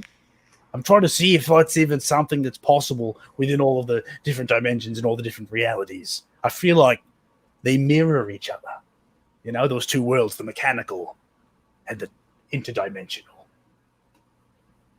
You are attempting to be an input. You do not want to affect the other randomizations. No. You would simply like to gain a copy of what they have. How about this? Why did I not, in this reality, choose to take the Crab People mission? I'll never know why I didn't take it. I know why. Excuse me, I said that wrong. I know why I didn't take it, but why did the other me take it? Okay. Deck, give me a brains roll. Of course. And this is actually easy. You only have to beat a 2. I got a 5. Reggie's an idiot. Walk away from him now. Okay. What strikes Jack is that Reggie is phrasing this question, this problem, this dilemma, as a bit, but you should be phrasing it as a qubit. Oh, I thought you meant like a comedy bit. Like, it's just a bit. No. Right? Which means that it's not about yes or no. It's about a spectrum of possibilities from 0 to 1. Right. That all coexist at the same time. And not to manipulate or change the past or future or anything like that, just to understand, just to see, like, what else am I doing to affect other realities? Like, why? Why is that randomization? Why does it exist? And what can I do not learn think that from it is more so what you are doing to affect them, but more so what your actions do to affect the generation of them. I mean, there's no doubt that it's a dangerous game that I'm playing, because how do you not affect it? If I had all the information, how would I ever make a decision ever? Are you inside the house now, the apartment? Yes. Okay, so you're surrounded by... But we have no idea how we got here. Well, I figured you're just walking and talking, but you totally don't remember doing it. No, we don't. Because you were surrounded... I don't know if Deck's ever been in here before? Oh, God, no. No. Okay. Yeah. So there's these big, insane paintings stacked all around the place, and like a huge pile of brain technology, head-mounted audio, visual, AR gear, VR gear, all of them. Like a big pile of electronics, and there's like, it's kind of hard to move because there's just paintings everywhere. And like a fine white dust over everything. That makes no sense. No. I can't. All right, so I'm going to leave you guys with the air motes floating in the. Declan looks around and realizes where he is. Like, wait, I think I got to get out of here. We're going to jump over to Nash for a minute. So you were going back to Scylla's house. Yep. Talk to James. Going to talk to James. All right. James can, much like Deck, he can pull up a bunch of appropriate video, and he can use a little AI to help actually write the script for you. I mean, he does stuff like this all the time to just quickly throw together an announcement that needs to be made. So he's got like an AI agent that's a screenwriter in his PDA. So he can help you throw that together, along with a little video montage showing the elder Sardassian doing lots of, glamorous public things. Oh, nice touch. So there's like green screen behind him. So like as he's given the thing, there's like pictures, videos of them like doing stuff as a family. And like when he, cut the ribbon on the first non-real ham factory and like, previous, maybe not previous skydiving. That would be in pretty poor taste probably. Well, no, he was historically significant in getting regulations pulled back on cloned meat technology. Right. Yeah. So there's all that, and he's like he'll confer with them on like suit, like what do you think? Should we get some like candles in the background, some like we like he'll pull up some music. What do you think about this? Like this isn't his thing per se, but like where are you going to be when you shoot it? I'm thinking like in their living room maybe with like the green screen behind him, right? So like the video's behind it, but then maybe like on the corners there's like some candelabras and the light's kind of low, and he's like in a dark charcoal suit, red tie. because she does have video walls like already. So I mean, all you got to do is Okay, that works. upload a video or a JPEG to the wall. Yep. Yeah. So then if he suggests that, then yeah, sort of do that. Yeah. So James is actually like flipping through his PDA, showing you different stuff, letting you choose the ones that you want to do. Mhm. And together they got you throw together a simple little speech. It probably takes less than an hour for you to write it. Now Okay. the news is already out. So this isn't so much about, like, you're not the first to release this news. Sure. The real purpose of this is to give the fans who are expecting an appearance from her this weekend just something, Right. So so then I guess when they go live, like he briefly reads the statement. He's like, "Hey, I didn't say hey, but he's more polished than that, right? Like he's taking his lessons." But like he comes on and he's like, there was an unfortunate accident. Scilla was away with their family this weekend. It was supposed to be a great time of celebration. Unfortunately, there was this accident. Scilla won't be able to make the live performance this week. The family requests that that everyone respects their privacy.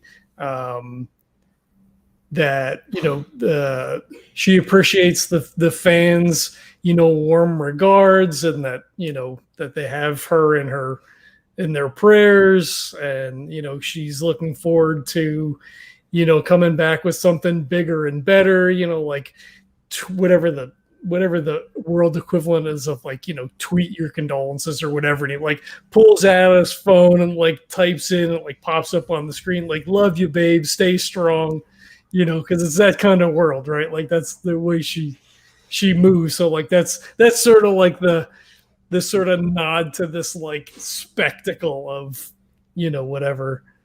Okay, and meanwhile behind you there's pictures of Mencio Sardassian like accepting awards and cutting ribbons and all this sort of thing. Yep. And now the all important part is the rhetoric roll. Let's see how you pulled it off. This is a grace roll plus rhetoric skill. Grace? I'm sorry, charm. That was stupid. I was gonna say, fuck, I'll take another die. You get it. You get a text from Deck. Don't forget the tagline. So let me ask you then, because we don't normally do that. Could I pitch for an extra die, having James and the AI sort of help him put things together? Like he's not completely on his own to like have to come up with something on the spot. I'm okay with no. I just figured I'd ask. I could give you an extra die if you could work a life shaper in. I'd give you an extra die. I'll give you an extra die if you do a character development scene showing how you pull this together. Scylla's a life shaper. Okay, that is true. This is. I mean, I don't know that the guilt is necessarily a. No. What's read the full thing? The life shaper with Scilla. What is it about? It doesn't. It just has Scilla. I have notes somewhere. We talked about that in the writers' meeting thing, like that we were going to add her as a life shaper, but I don't know that we really broke it down. Okay, because what we want to know there is what behavior or feeling does it cause? Yeah. Fuck. I don't know.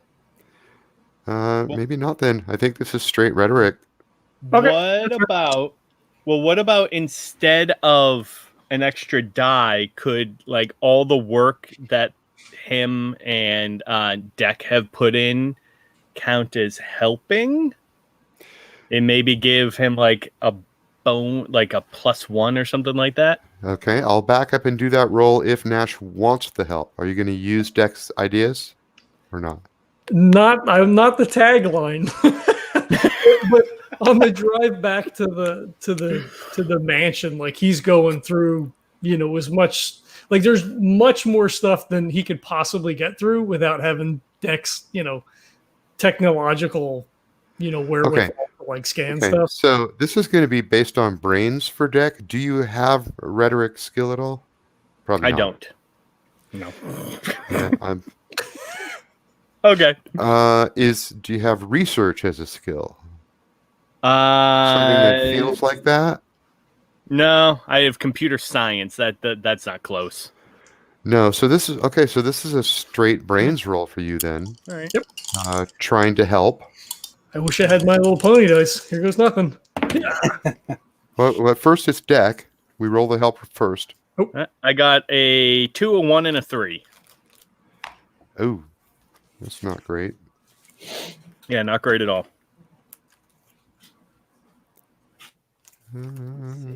Why can't I find the help table? There it is. Page 21. You know what? You're not super helpful, but at least you don't harm. Nash, I'll give you 1 extra die. Okay, I'll re-roll that then. Yeah. Oh, so that'll be a 7 total. A +1 for rhetoric. I roll a 6. Wow. Okay, that is a yes and by the way, the first experience point of the night. So you do pull together a banging eulogy. It looks great with the video stuff in the background. And what else is great that happens? The fans love it. Like he kind of, I don't want to say he comes into his own, but like since the sort of faux pas, with the band and like him trying to like work the crowd, so to speak, didn't go very well. Like he sort of rebounds in that sense, utilizing all the skills that he's trying to learn to like, make this stuff work. Like he just nails it, and the fans eat it up. Okay, so when you start doing the eulogy, you're getting the kind of usual mix of both hearts and thumbs down. There's always people who want to bag on you. There's people who are jealous of you. There's whole little cliques of people who love you, and then there's a little cliques of people who want you off the show. So you get the full spectrum at the beginning of the eulogy. But by the end of the eulogy, like 500,000 people have tuned in, and you're getting like 80% hearts. The fans fucking love it. In fact, this for a show that doesn't involve a guest star, this has more views than any surprise episode ever. Damn! I assume like James is sort of like off, he's off screen, like giving the thumbs up, like you're doing good, like that kind of stuff. Yeah, but James doesn't smile, right? So he's just like, he looks down, he looks up, and he goes. And when the feed cuts, he just like flops in the chair and is like, "Fuck, that was good. That was good." Yeah, I mean, it seemed like it went pretty good. Sir, I must admit, you have pulled off something I did not expect. Look at these ratings. James, I will take that as a compliment. As it was intended, sir. All right, well, it's going to be hard to follow that up then. Can't wait till she gets back. All right. And now you can go have a well-deserved rest while we jump back to the other two.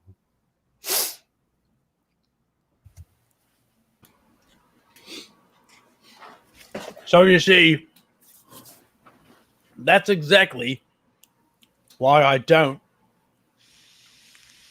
use toilet paper anymore.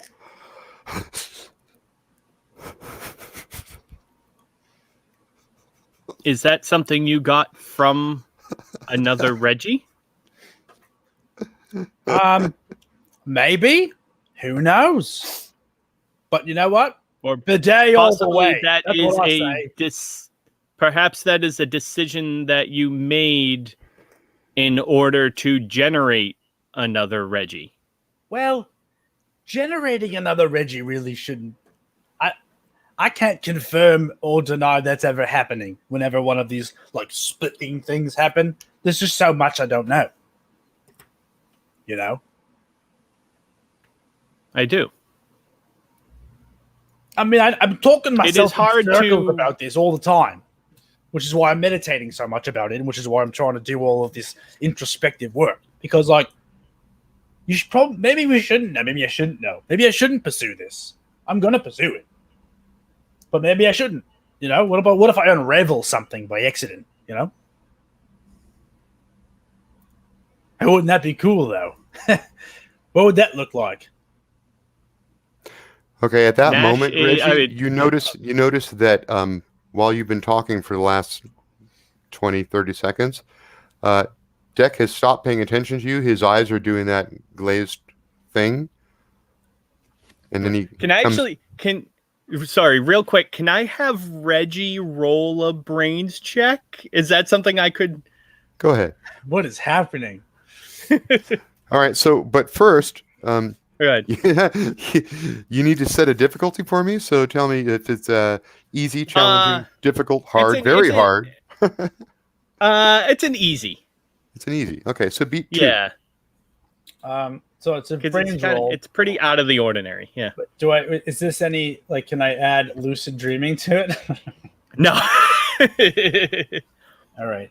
It's like an awareness thing. Okay, brains. Oh, great. Okay. 5. Okay, that's a yes and.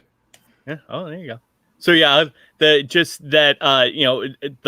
him kind of all of a sudden like darting off and staring at something else is actually, while pretty typical for him, the one thing that caught is that you don't know for how long, but he's actually been making direct eye contact with you for quite a while now, which is something that he never does. I gotta say, your level of attention to what I'm saying is just unsurpassed. And as you're saying this, he's now looking away from you. Yeah, I do. I do the same thing. I look away sometimes. I apologize, Mr. Reggie. It's okay. I've been rambling on, you know. I understand. There is something I need to tell you. Okay. You are aware of Somnambula. Yes, I am aware of Somnambula. That's a very interesting thing to bring up at this particular moment in time. No, remember a week or two ago, Nash had Deck hack into the outer. Oh no, I just meant like in this conversation. In this particular conversation. Yeah, right now it totally came out of fucking nowhere. Yeah. They are apparently very much aware of you. And they have some information that I believe you do not wish them to have.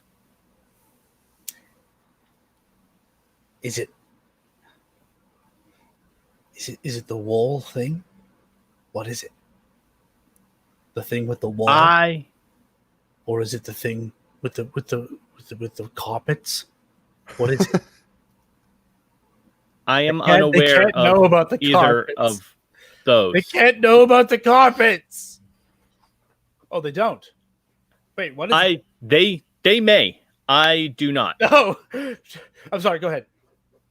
But I believe that they have information on you, and I do not think they should have it.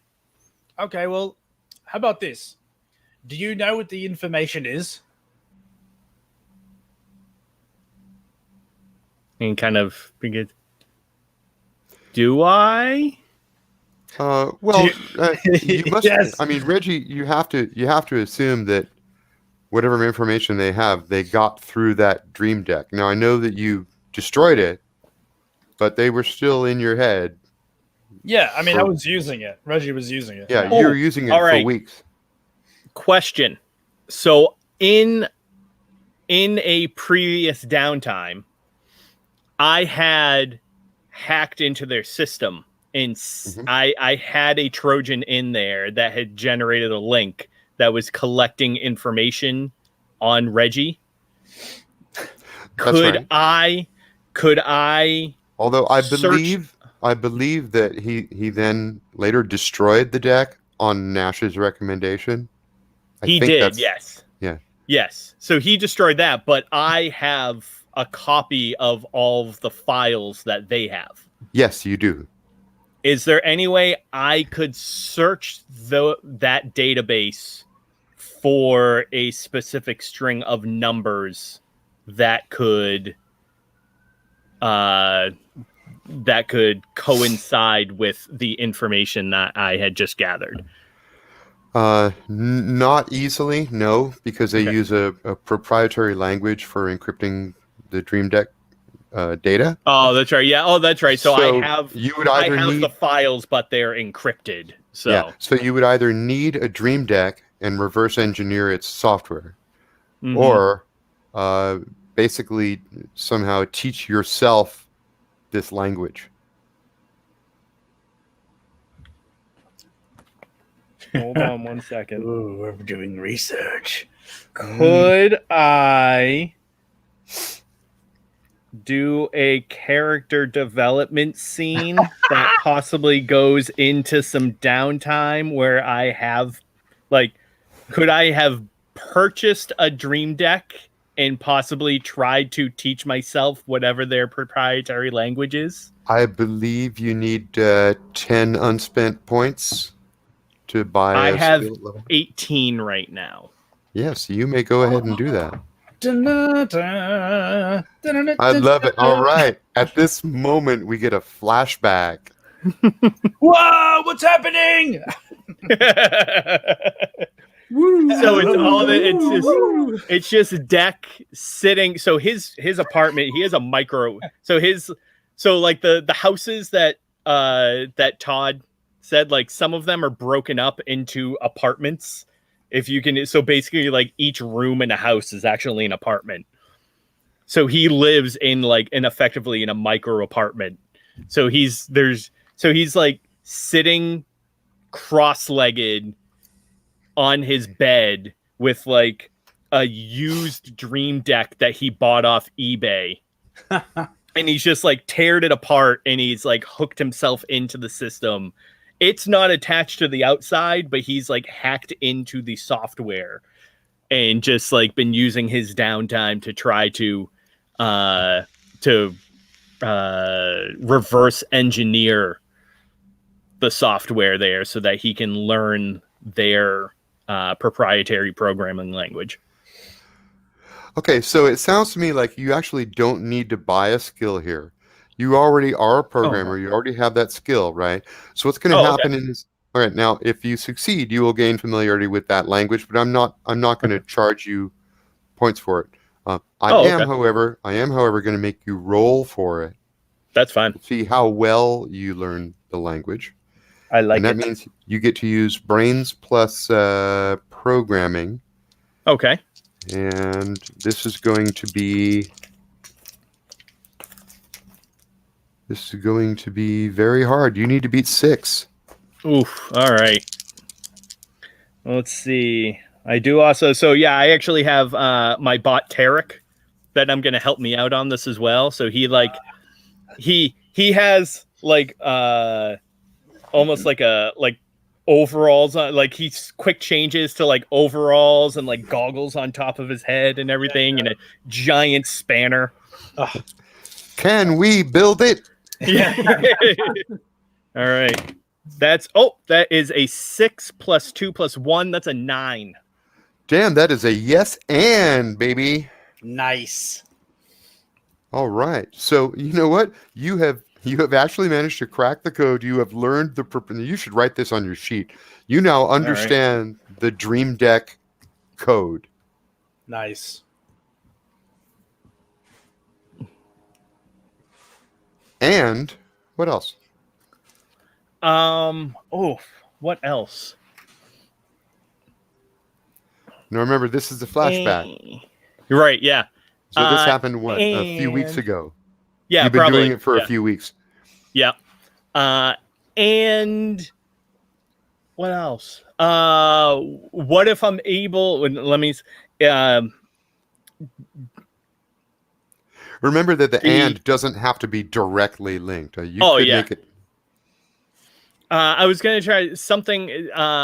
Something about getting almost tracing the signal of the dream decks back to like a specific relay point within their servers. So I don't want access to their servers, but just like having a geotagged area to kind of where their server hub is, because that's probably something that they keep kind of quiet. I'm assuming it's like they don't want to be like, this is where we store all our information. Yeah. Okay. I don't think you would have geodata. This is really Okay. because this is device data. You've got copies of, right? Oh, Call sure, data okay. and device data. But if you look at the headers of the transmissions that go through from between machine to machine, as the dream data, there are headers in those messages. Okay. And it looks like the last stop along the line was a machine called Matador. Matador. Okay.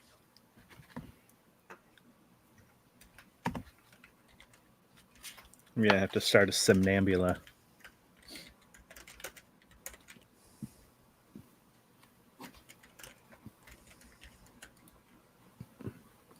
All right. Okay. Yeah. Okay, and all of that happened in the middle of a conversation with Reggie. All right. In real time. All that happened staring at each so other. that I can now in the present. So if I know their language, I'm assuming then I could run encryption protocols in order to de-encrypt their files. Or in knowing their language, is that kind of like an automatic thing? What is it you're attempting to do? So basically, before because I didn't know their language, I couldn't gain. I had the files, but I couldn't gain access to them. So all I want to do is I want to get access to the file so that I can then search it and see if the specific. So what you've done, and I'm going to throw in a little bit of hardware hacking on top for free because you did roll a yes and. Okay, so what you've done is you've hacked the dream deck itself, the helmet part. Yep. So that it does not communicate with home base, while you have control over its seek, play, rewind, etc. functions. So you can put the helmet on and review any of the stored data as though it were your own dream. But so basically, But Somnambula is not notified. Right on. So basically, I could take that data. So I had the files, but I had no way to read them. Now I can download them into the dream. I could download them into the dream deck and actually replay them. Yeah, you've also hacked the code that controls the dream deck itself. So without being the original dreamer to whom it was keyed, you can go search for dream number 4, play. Yep. You know? So in effect, I'm now able to watch. I was able to watch Reggie's dreams. Yes. Oh no. Yes. You're gonna get Julio'd. Many of them are quite disturbing. Right. So all right. So can we say then that now that he hacked it, does it? So the way that the dream deck works when you review it, are you basically like? Is there almost like a Google Glass type thing where you're watching it, or is it like in your brain? It's actually quite familiar to you. It looks like, I mean, you are the dreamer perceiving the dreams through the original eyes of the original dreamer, but you also have a simple interface layer that reminds you you're in a dream deck and you can pause at any time. Sounds good. Okay. So would he be able to record? He has, albeit limited, but he has an SSD effectively in his head. So would he be able to record with his eyes what he sees on the dream deck? Sure. Okay. All right. So in that case, basically your brain or your brain's computer assistant Yep.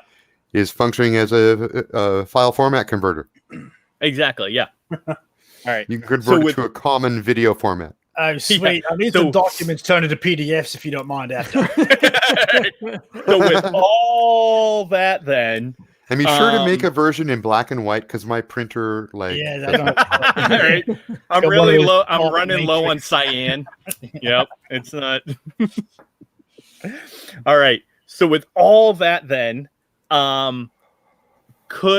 so I'm assuming that Deck, the way that he works, would have subsected what he recorded to kind of equate what the Dream Deck also had and the file system that they had. So could I bring up in my head the data sphere that I have been told is the issue? Because if I can, I would like to take that in. No, the data sphere is storage medium. Oh, that's storage. Oh, okay. Which contains all the same data that you now have. Correct. Yeah. Okay. And so it's basically everything. And if the only copies of this data that existed, I should be talking to you off channel about this, but whatever. That's fine. If the only copies of this data that existed were those on Somnambula's business servers that you hacked, and the copy that you have, then there would be no issue. The problem is that a physical copy was made, taken off the network. Oh, okay, gotcha. So, all right. I am totally with you now. Okay, so I will actually break that down for Reggie then. So I will tell him that, so with all that, someone has made a copy of the information that Somnambula has on you. Normally, it does not leave their private servers. Obviously, for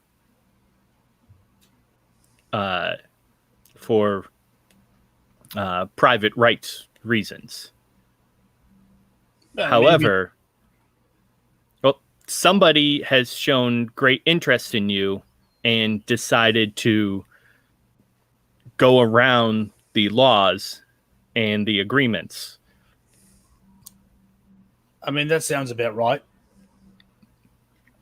I feel that the information they have might be harmful to you and Mr. Nash. All right, so what's that information? Do you know what it is? I'm sort of like back on that. Because whether or not it's dangerous to us, I mean, it probably is. But like, what it would really be helpful is if we knew what it was so that we can properly prepare for it. Because they're just a shifty man that one day we're going to bring those motherfuckers down. They have access to every single dream that you have made while wearing a dream deck. Well, here's the good news. They've lost a lot of good scientists. Man, they're going to have some rooms filled up. You know what I'm saying? Okay, so dreams that I've created through their dream deck, is that what you're saying? They made a hard copy of? Okay, do you know which ones? No, remember, last time you saw Chip, Bento made you aware that Somnambula had contacted him, right? So they were aware of the dream that you and Chip shared in common, and that freaked them out enough to call Bento. Okay. Who knows what other shit might be in this dream? So archive. You say of any dreams that were created, are you saying anytime we slipped? Or only when I had it, or when I was... No, he means when you were in downtime wearing the dream deck during that month with Julio. Okay, specifically the month with Julio. Yeah. Okay. Well, shortly after that was when you destroyed it. Yes. I think. Yes. Okay. All right. Okay. I think it was the first time after Julio when Nash came to your apartment and he saw the dream deck and you promised him you'd destroy it. Okay, a lot of that stuff was... I'm going to have to try and remember what exactly they have then. Because we're not working in that sort of environment anymore. But I did Correct. have some fucked That's up true. dreams. That's true. Although the dream about the pink goo didn't seem world shaking to you at the time, No. right? Right. Right. And that's a bit of bad news. Just on the just for the sake of like, why? Why do they want that specifically? We know they were sort of freaked out by everything when they find out that Chip and I shared a dream and whatnot. But to what end? So yeah, no. I mean, I don't trust them. I never did. I can't change what I've done. I did it for a very specific reason. I'm not particularly happy about the way it sort of like ended up. But you know what? We're going to be in Somnambula's lives, and they're going to be in ours. That's just how this whole shindig started, and that's how it's going to end. So, What do you mean by you and Chip shared a dream? Oh yeah, he wasn't there. Yeah, I mean, you were... Well, yeah. Oh, is that not part of the information that you have? It is not. Okay, well, that's cool. Deck, you have seen the dream in question, but just like Reggie at the time, you don't know its significance. Oh yeah, yeah. And yeah, Deck didn't come on board until after Chip had come back and gone again. It was, Yeah, it was after a that rough whole time. mission. It's a rough time. Yeah, I mean, that's what happened. A lot of that stuff is... I'm ashamed of it, because you try to do your best, you make bad decisions, and people get hurt, Are you referencing your, or rather Mr. Nash's former... I believe it appears as though Mr. Nash was hired by him. It was a Charles. I did What? not know you were a former associate of his as well. Of whose? Charles? Yes. Who is Charles? I have it down as Chip was his... Oh, you're talking about Chip. Sorry, yeah, I know. Yeah, no. No, I knew Chip. It was his pseudonym for when he was a child actor. Yes, right. I love those shows. Yeah, I knew him. I mean, we went on, missions together. I mean, he was part of the team before I got here. Under psychiatric care. I don't know much about that. But yes. Yes, he is. Nash, where do you go after the broadcast and you've wound down a little bit? Is there anything on your agenda? He probably actually goes home to the cat. I mean, like, her place is great, but his place isn't terrible, and his cat's there. So he probably just goes home. Okay. Just wanted to see if you ended up at Reggie's or not. I don't think so. Like, his head's in a whole different place. Like, he's home, like, laying on the couch talking to the cat about, like, all the stuff that's going on. You know what? You're getting notifications all night long. Thumbs up. Great job. Oh, that's good. I think at some point he probably just, like, in the beginning, it's kind of like, oh, this is cool. Like, I killed it. Like, this, it's kind of working now. Like, it's a good thing she sent me to the guy. And then, like, after, like, 2 hours, he's like, I can't, like, he just turns his phone off and puts it, at least turns the volume down. He doesn't turn it off, but yeah. Yeah, this is one reason she has an assistant who basically screens everything. Mm-hmm. Okay, so let's jump back to the other two guys. I want to see where this goes. All right. So what's the you've told me that they have something that they shouldn't, and it could be harmful. What do you propose is either done or not done, or like what do you think they would use it for then? I do not know. I am not aware of your other missions or why Somnambula is interested in you. Yeah, I mean, and Reggie, you don't necessarily even remember every dream you had. It's a pretty big archive. Right. Yeah, no, I mean, I don't remember every dream I have. I just know that, like, if they're interested in it, then they're using it for something, and they've got a reason, and it's a bad one. I mean, a good one for them, but a bad one, probably. Because, I mean, like, you just can't be in people's heads. I mean, I know they're just spinning this thing, but still. One way or the other, we're going to get back there. And just, end it. I have been requested to collect this data. I have also been authorized to let you know that it exists. That is all. I'm sorry. Nash did this? No. Who exactly would have authorized you to do anything right now? I cannot say. That's cool. I mean, that's fine. it probably makes sense to you that's how this has to end. But you just kind of just tell me that you have orders from someone else outside of our little organization here. That's some information that you need. That is not normal. Nope. Well, here's the thing. It's not normal to have kept it from us. I apologize. Well, that's fine. Except, how long has it been going on, though?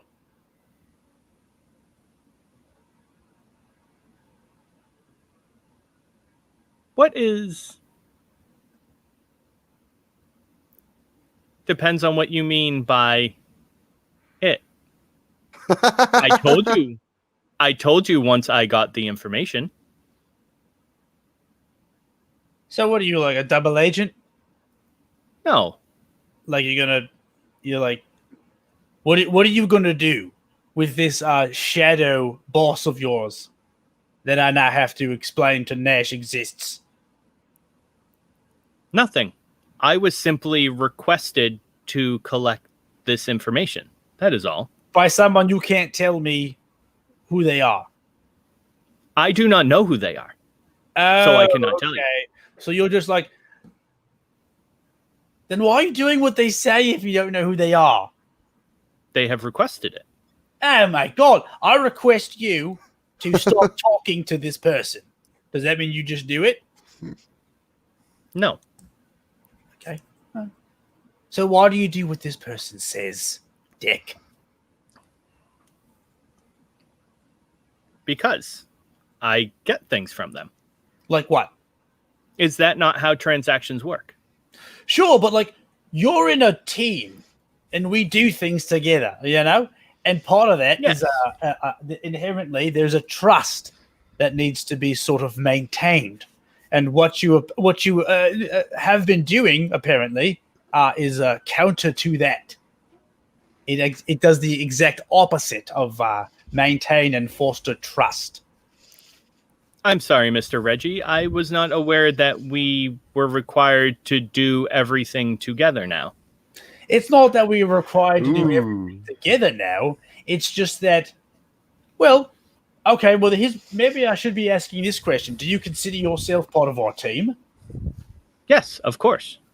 Okay, but you also consider yourself part of another team. No, I am doing this on my own.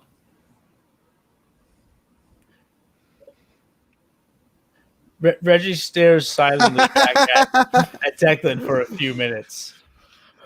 He goes, I think Reggie wants to call Nash at this point.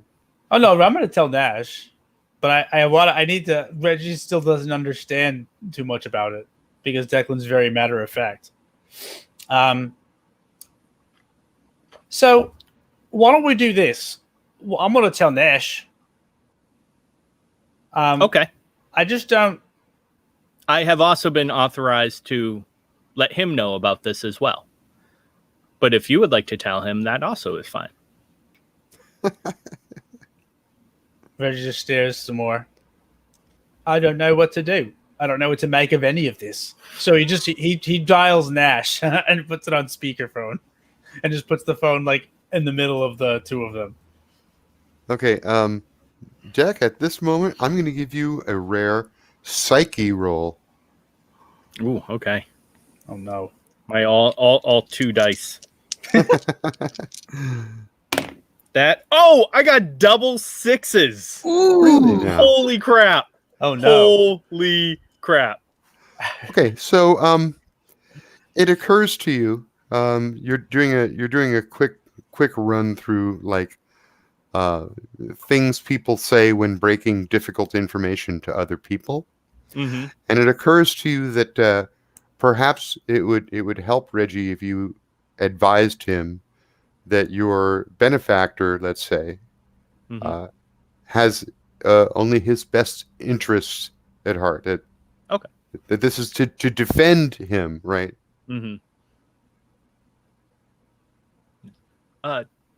Mr. Reggie, Yes. I do not want you to perceive any ill intentions or ill will with this. All of this is being done to protect you. I don't think you do. I like you quite a bit. I don't really think anything. If anything, I think that your incredible talents are being sort of like used. Yes. Inappropriately to subvert. But also, I don't know who you're talking about, and you seem to be suggesting that they have my best interests. And the phone, Nash probably picks up and hears this, and probably they have my best interest. But I don't know this person. I absolutely don't trust. If they did not have your best interests in mind, then I'm sure that they could have taken care of this quietly. Does it make But instead, sense? they requested me to, and they allowed me to tell you about it. Does it make sense to you? And this is more for my own personal information, my own personal knowledge. Does it make sense to you that because their intentions were good, that it was okay to keep it from us? Oh, good or bad is irrelevant. Reg, did you butt dial me? Oh, God. Hey, Nash, what's going on? What's up? What the hell's going on? You tell me. You called me. I'm going to let Decklan explain it to you. Explain what? Did you see the thing? Man, I fucking killed it. What are you talking about? The fucking eulogy, man. Oh yes, Mr. Nash's new eulogy went off quite well. He got many positive reviews. Did he say the tagline? Did he say it? No, I didn't say He it's did tacky. Oh. Okay, well then how are you supposed to sell any more ham? Is that what I they don't care about the while ham. you're checking the web deck, you notice that you've lost about 50 deck-cessors. Good. Because you haven't put out anything. Yeah. Yep. Is that why you're? Is that why you're calling me? Because you didn't. I'm gonna let Declan explain it to you because I'm still sort of wrapping my mind around it. I mean, Declan, please, the floor is yours. I cede my time. Hello, Mr. Nash. Hey, Deck, what's up? I have received information that Somnambula has illegally copied the information that they have gotten from Mr. Reggie's dream deck and are keeping it in storage. Did you smash that thing? I told you not to use that thing. Yeah, no, this was pre-smash. Oh, well, what do you? I mean, we know they collect the data. There was a whole thing a year or so ago. They're not a good organization. Clearly they have data. That's what they're doing. So what does that have to do with anything? Yes, normally their data is kept on their proprietary servers. However, somebody has accessed those servers and removed Mr. Reggie's data from it in order to make a copy of their own. Do you know who? I do not. but I know where it is. You do know that it is within Somnambula. Whoever did this had access within the Somnambula network. Yeah. Did you just find this out now? I mean, I know I'd asked you before if you could look into the Somnambula stuff, but Yes, and I have. However, this is information that I just recently acquired. And as soon as I did, I made Mr. Reggie aware of it. Tell him the thing about your other boss. what? What other? It is not another boss. It is Are you another still working for contact. Bento? No. Are you double dealing? There's someone giving him orders that he's following. I don't know. Wait. No, it was simply a request. Yep. Somebody asked me to acquire the data so that this other person does not have access to it. Okay, Right. I'm gonna question you out of character right now because the words were destroy. Are you saying acquire? No, like as in like get it away from them. Yeah. Okay. Yeah. So wait. So you're saying someone told you to get Reggie's data so someone else couldn't get Reggie's data? Correct. They requested that I destroy the data so that nobody has access to it. And you don't know who this person is? I do not.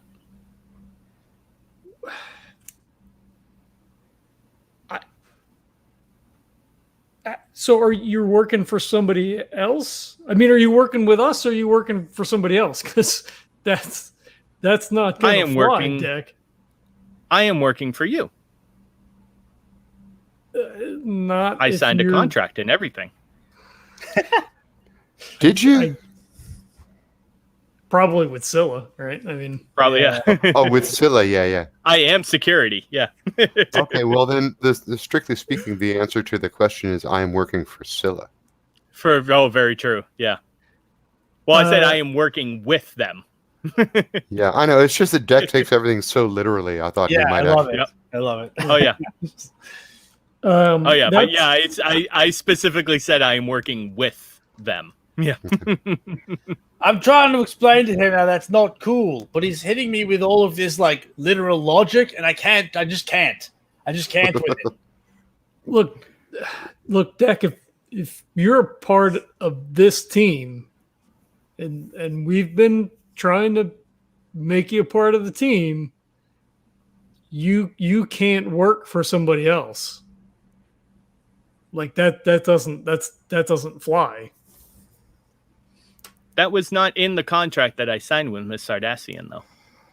This doesn't have anything to do with Scilla. This has everything to do, like he's like making motions with his hands.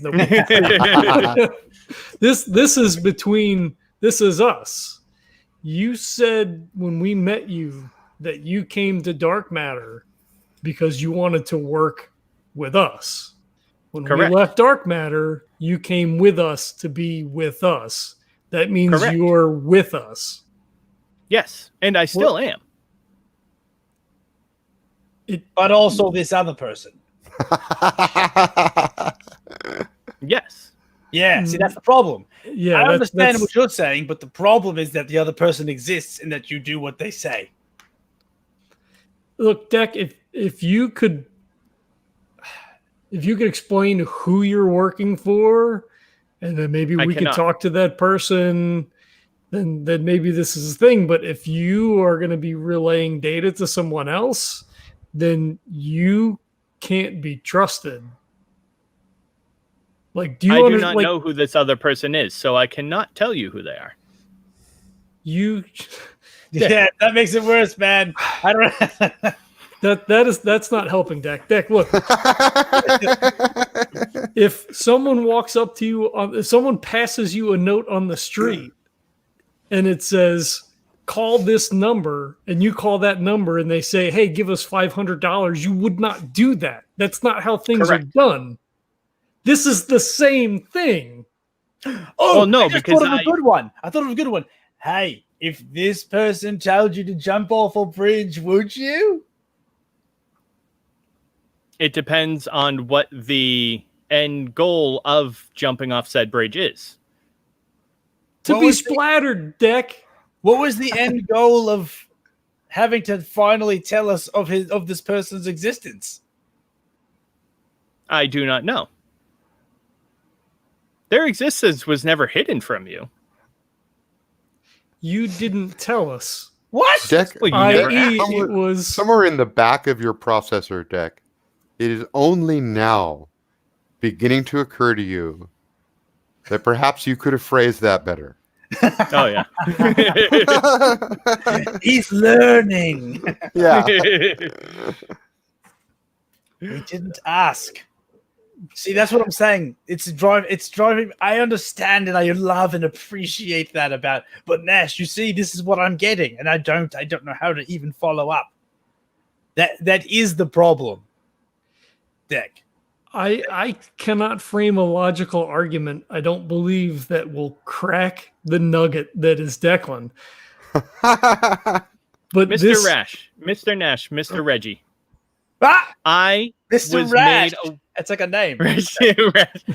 I was made aware of this information and its removal of from Somnambula's servers. I was requested to gain access to it and destroy it. I was also allowed to retrieve to what's the word I'm looking for? Reveal This information to both you, Mr. Nash, and you, Mr. Reggie. That is all. What you choose to do with this information is up to you. I, however, will be going to destroy the information. Boom. Well, Sort of I sounds can like appreciate that you would remove any potentially damaging information about Reggie from the Somnambula servers. We cannot move forward with you working for some unknown other party and keep you close to us. I assume Understood. with your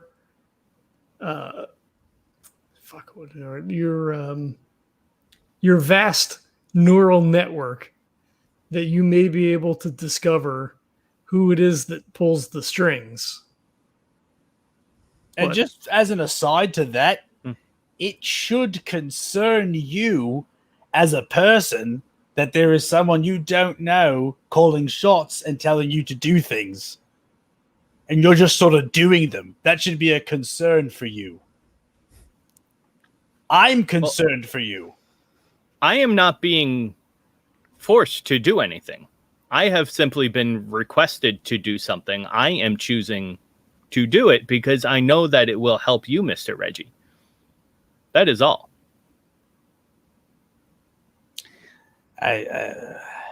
I This- don't.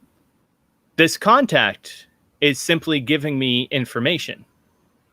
Yeah, so it's like a shadow. Deck, Person. are you broadcasting or just taping right now? He's never broadcasting because he likes to edit. He likes to. Oh, he's a Twitch streamer, by the way. He's adding sound effects in the background. God damn it, Deck is a podcaster. Right. A This is little like insert of MTV. Deck up in the corner going, smash that like button. God. Make sure you like and subscribe and hit that notification button. Deck, quite honestly, I don't know what to say.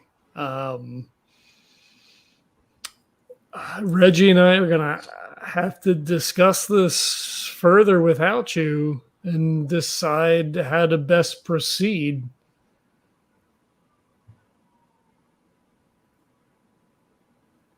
Very well.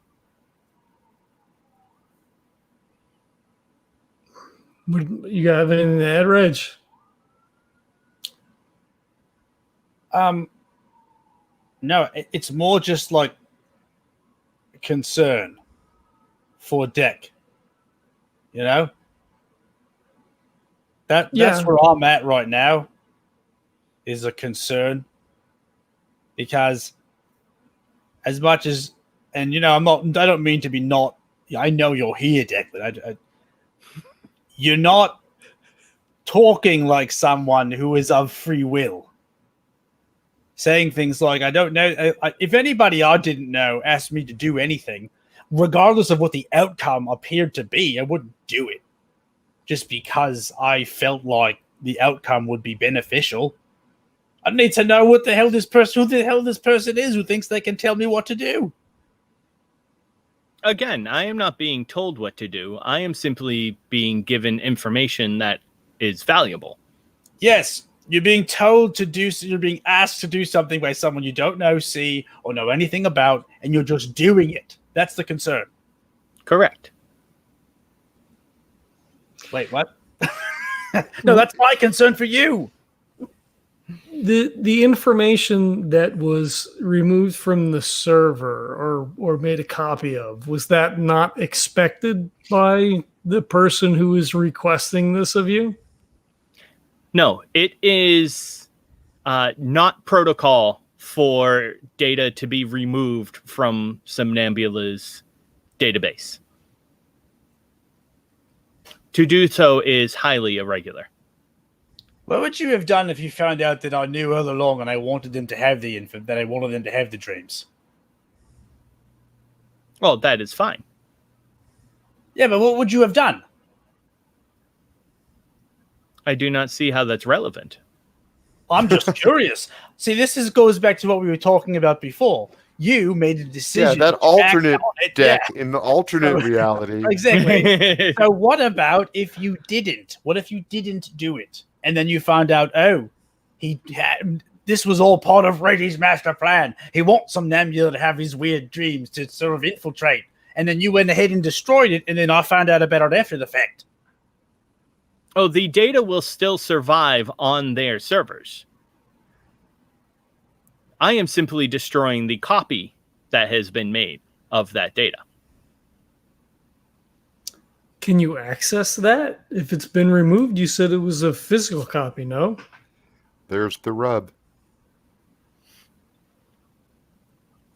Yeah, so now there's like an entity that we don't know that's saying we need to destroy a physical copy of something that may or may not exist.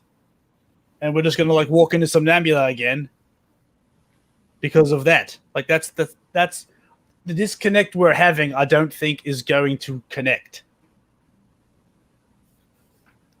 As far as I am concerned, I have access to the data. But the physical copy, though. You're being asked to destroy a physical copy. Correct. How can you do that with your access to the computers? I cannot. I will have to gain access to that. Right. Okay. So I guess what's your plan? I will have to develop one. It's not going to be quite as easy as you think. Is this insane? What's happening? We broke into Somnambula once before for a different reason. You did. If I could then speak with you about that and gain any relevant information, that would be very helpful to my accessing the building. Yeah, you've broken into the building before, but you didn't have a hacker like Deck. Yeah. I'm going to have to say no on that right now until we sort out some other details. Yeah, that's going to be you can appreciate a that. hard no until we come to some sort of understanding, mutual understanding between the three of us about exactly what we're doing here as a team. I think Deck understands. Is that sort of we're at an impasse? This is the state everybody ends the scene in? I think so, because I think we just go round and round where we try to explain to Deck that like this isn't. Oh like, no, I'll say yeah. Things this way, and he's like, "No, it's fine. They're not making me do it. I'm doing it." They're not making me do it. Yeah. So Yeah, so well, how about this is what we're gonna at that point then Jack will say, it is unfortunate that I cannot gain that information that would possibly help with the infiltration into Somnambula. We will speak further, as you said, about this, my position within the group. Until then, I have, as you said, planning and information to gather. Can I ask you one more question? I'm sorry Yes. to do this. I got one more question. It didn't occur to you at all to come ask me whether or not you should be doing this with information that's about me? Or is that what this is? I do not understand your question. I don't know. It's just because it's my dreams, you know? You were just going to, do it without talking to me about it. I apologize. Well, that's a problem. I mean, it's just like a problem between friends, you know? Well, from our first interaction with each other, when I first told you that Somnambula had gathered your dream data, you had shown a strong dislike for the company. Yes. I assumed that had continued. No, it totally does. But friends tell each other things. I did. As soon as I knew about the information, I told you. Okay, so that's what I was asking. Is that's what this is? Yes. Now, Reggie looks at the phone as if he's looking at Nash. Yeah, I'm unsatisfied. I don't think anybody's changing their position at this moment. Nope. Yeah. So Deck at that point will his little drone had kind of been like hovering just like around his back a little bit. So he'll kind of take his hand and it'll fly into his hand and he'll put it back into his backpack. That's amazing. I love that every time. Mr. Reggie, and he'll look over at the phone, Mr. Nash, I will speak to you later. And he'll turn and start to walk out. He goes to the door that he thinks is the door to leave, and it's a closet. And Reggie just goes, "Don't worry, that happens to me all the time. It's that one over there." All right. So I would imagine that in fairly quick measure, Deck sends off his latest transmission, communicating the events that just transpired in the conversation. Yeah, I'm assuming I probably have to take public transportation to go back home. You can call for a city car. Yeah. So I'll do that, and as I'm doing, he's like clipping video and audio in order to relay. Okay. You get in the city car. You go back to your place. Reggie and Nash, is there anything to be said between you that we haven't already heard? I think so. So after Deck leaves, he says goodbye or whatever. Nash waits a beat and he says, "Is he gone? Is he ever gone? I mean, is he in your physical presence? Did he leave your place?" I couldn't possibly say. God damn it, Reggie. No. Okay, you know what? Yeah, his physical person is not here anymore. Okay, that's all. Look. But he's definitely listening right now, right? God damn it. I don't know. Maybe. Look, I guess the good news is Reggie doesn't have a fancy automated house. Right.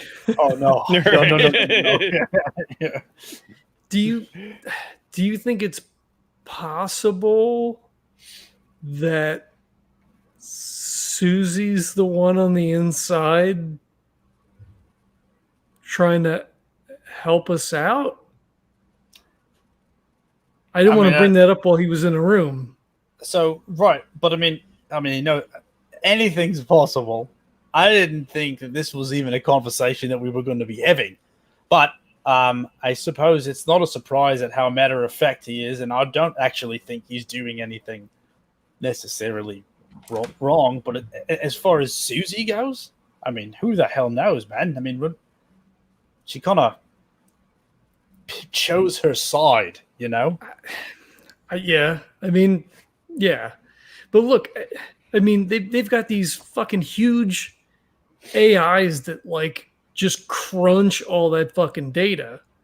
So what's one person gonna do with? I mean, fuck, you had that thing for like a month or something. I mean, how many friggin' dreams are on there? Like it's gonna take somebody a while to go through and then try to like extrapolate and do whatever they're gonna like. What purpose does it serve? I have no idea what they would want with any of that. I mean, that's just like crazy nonsense. You know, I can't even remember anything specific that was helpful that came from any of it. You know, it was just experimentation. I mean, I didn't just have the dream deck. I had other things too. You know, it was all part of mind expansion. And, you know, some things work better than others, but I have no idea. But I mean, if you can't remember, there could be literally anything on there. There could be like code for your luggage and shit. Well, there quite literally is anything on that. I'm aware. I mean, maybe Mr. Somnambula himself is taking an interest, but why now? That doesn't make any sense now. I mean, that's been, unless he's discovered the interdimensional time web, you know. What do you mean? You know, the interdimensional time web. I mean, I don't like you do all the slip stuff. I mean, I know there's a multiverse and stuff, but like I don't. Yeah, all the other ones. I mean that, but how does your look? I don't know, because I'm accessing it. I'm accessing it all the time. So I mean, that's something that someone could learn. You know. I mean, I guess we need to figure out what we're gonna do with Deck. I mean, he's under contract with Scilla. I mean, I'm sure I could have that voided. I mean, but yeah, but I don't know that that's necessarily necessary. But what did I say? I don't know that that's necessary. That's probably the sentence, right? Yeah. I mean, it doesn't. That's necessary. Well, he may not be malicious in his intent. I don't know that he has the guile in him to do it. I mean, he's pretty binary, right? It's yes, no, whatever. But we don't know what the person wants the data for. Now they say that they're helping, but maybe they're not helping. That's the problem. Who are they helping, we don't and know. what are they helping? Like, I feel like if anything, we got to keep them closer. You know, I mean, I don't like that the fact that this is going on, but it's not like he's done anything to hurt us that we know of yet. You know. Well, I mean, Scylla's going to be gone. I mean, probably most of the rest of the week. I mean, we've got a month before we're going to have to do something again. I mean, we have some time to mess around with this, but what if just for shits and giggles, you know, let's give it a couple of days and then let's all get together again. And then let's actually go over how that operation went with Somnambula with Deck and see what he thinks. I believe we still have all the plans and whatnot somewhere, right? I'm probably somewhere. But is that what they want? That's the problem.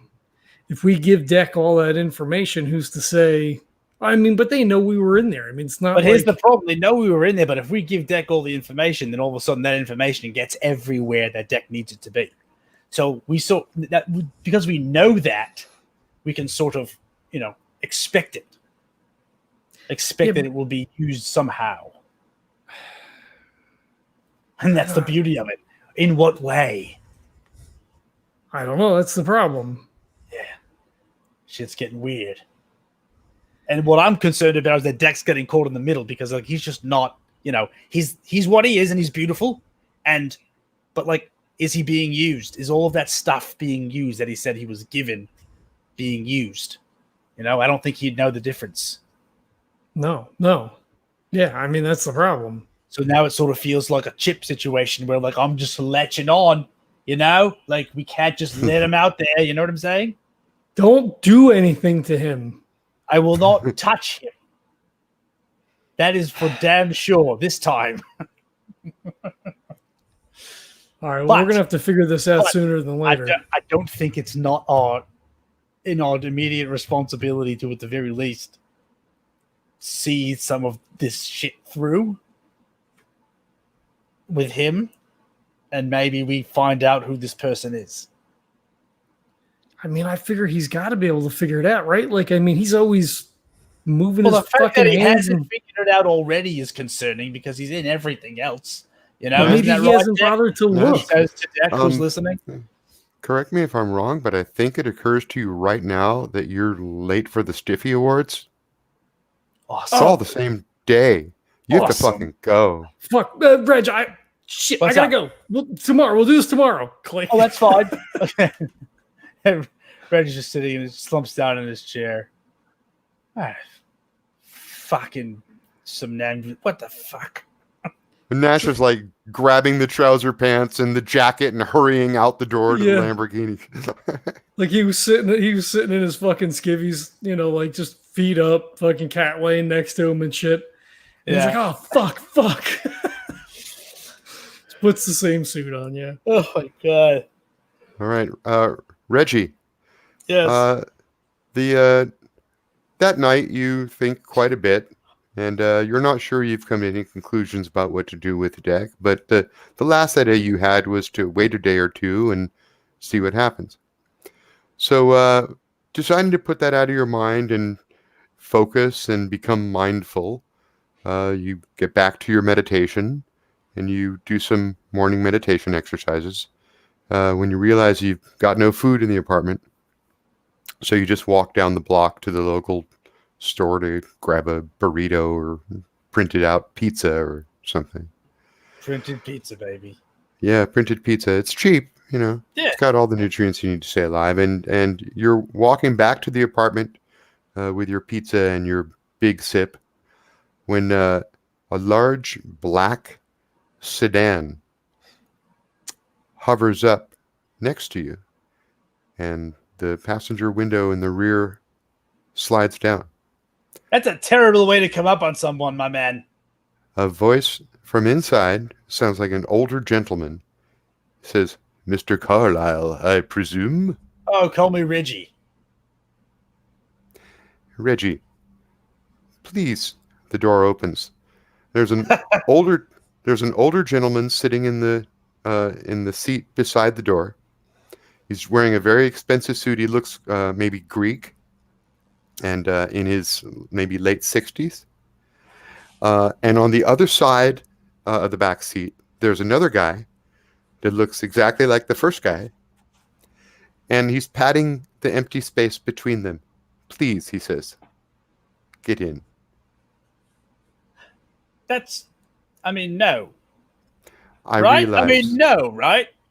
I realize, he Did you says, that expect me to say yeah and just kind of get in? my impromptu appearance has perhaps put you on edge, at odds, as it were. I'm Let me always assure on you, edge and at my odds. intentions are nothing but the best here. I know about the dreams you have been having, Mhm. and we need you, Mr. Carlisle. We need you to understand. Please get in, and I will explain. All right, Todd, I'm sorry. Reggie's not going to get in the car. So if it's going to be a thing, then it's a yeah. He's just going to listen, man. This isn't happening. You can't just pull up on someone and then he might start. I just start walking. Reggie just starts walking. The front door of the car opens up and a woman steps out. She's wearing a tight-fitting suit of flexible body armor. She takes a martial arts pose blocking your path. How is that practical? She says, "Get in." All right. Well, I mean, if this is what we're doing, and Reggie drops the food, and he will fight. But I mean, my guess is he will fight if he has to.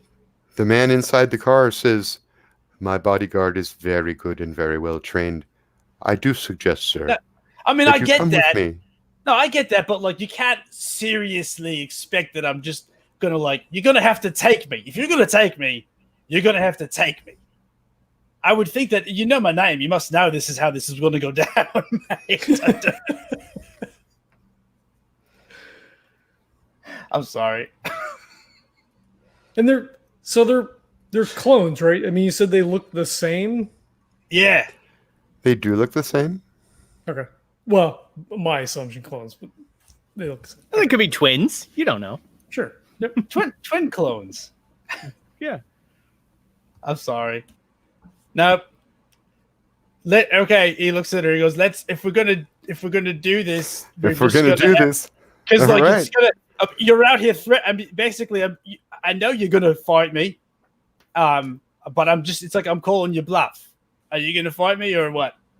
Is this a fight? I mean, I'm outnumbered. It's fine. I got no problem with it.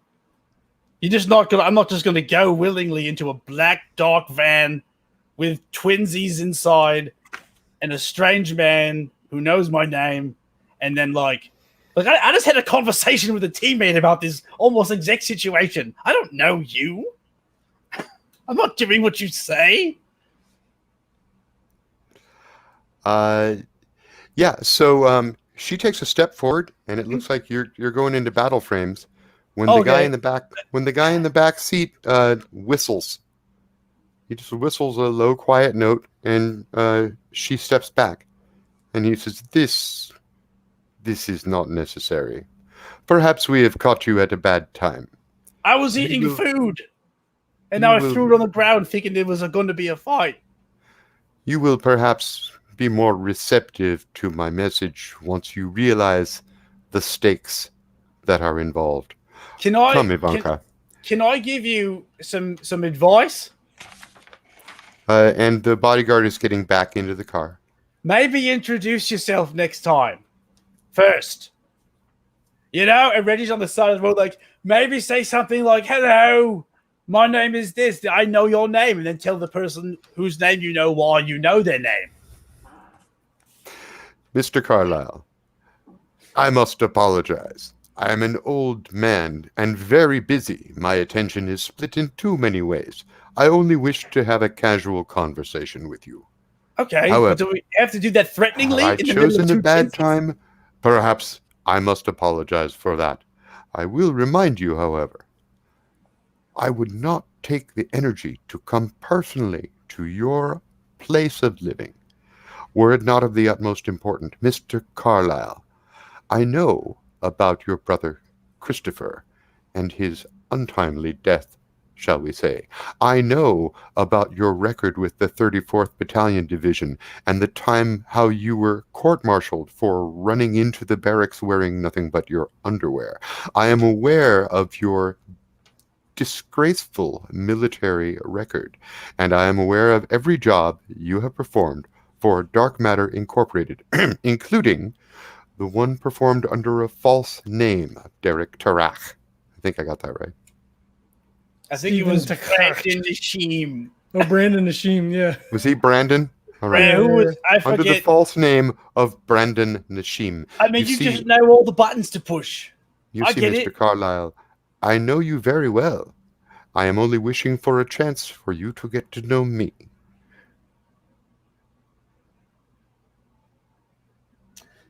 Can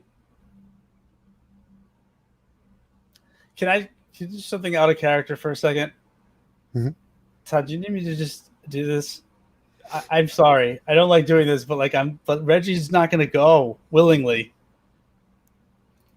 He's just, I mean, it makes sense. I'm sorry. I hate this I hate doing this, but he's no, but especially as you literally just said, like, are you good, like, to Deck, like, would you just accept a note from a person who walked up to you randomly on the street? Right. It's almost like it's too perfect. Like Reggie's like, you know what? This is bullshit. I knew this. Listen, Mr. Carlisle, in your conversation last night with Mr. Laela, you expressed that you wished to know who it was he was receiving orders from. Yep. I am that man. Oh, cool. What's your name? They call me many things. You may call me. Is that what's the nationality? Many things? What is that? You may Greek? call me. And then he looks at the guys in the back. Sorry. And he said something, but you didn't hear it because you were busy talking. I didn't hear what he said. I'm sorry. I'm sure it was. Listen. I don't know. I don't know what sort of like game or whatever. I know you don't seem to think it's a game, but I don't just get into vehicles with people who threateningly pull up and open doors and say cryptic things and tell me all the things about my life that have happened. And like it doesn't seem proper. That makes perfectly good sense, Mr. Carlisle. I suspect that as far as security measures are concerned, you are doing the wisest thing. Maybe we can make an appointment. I assure you that this appointment is not necessary for my plan. It would merely be a matter of convenience for you, and perhaps a matter of trust to be personally involved in the mission that I will see executed. There's something very diabolical about that, though, you know? The way you said that. While this is going on, Reggie is trying to just memorize just everything about like the way this guy looks, the woman. He's just trying to just take it all in. Okay. As a matter of fact, I did put +2 in fast talk psyche, so maybe I could use that. Well, that would be for trying to convince him of something. Try to get to convince them to just maybe we make an appointment, maybe we don't. I don't know. Maybe there's something that we can do to sort of like come to an arrangement where you don't pull up with 2 large men and a very athletic and dangerous looking woman and tell me to get into a car. I don't know. I don't know how to run your business. Like just like stupid shit like that. Very well, Mr. Carlisle. I see that you are not the centerpiece that perhaps I mistook you for. Don't worry, though. Your data will be removed from the hands that it currently resides in, and the world will be safe. Oh, who gets that? Who has it? Wait a minute. Carry on. He's closing the door. He's rolling up the window. I'm giving you 1 frame to perform a physical action or the car's gone. Oh, I'll perform a physical action? Yeah, because he's closing the door and rolling up the window.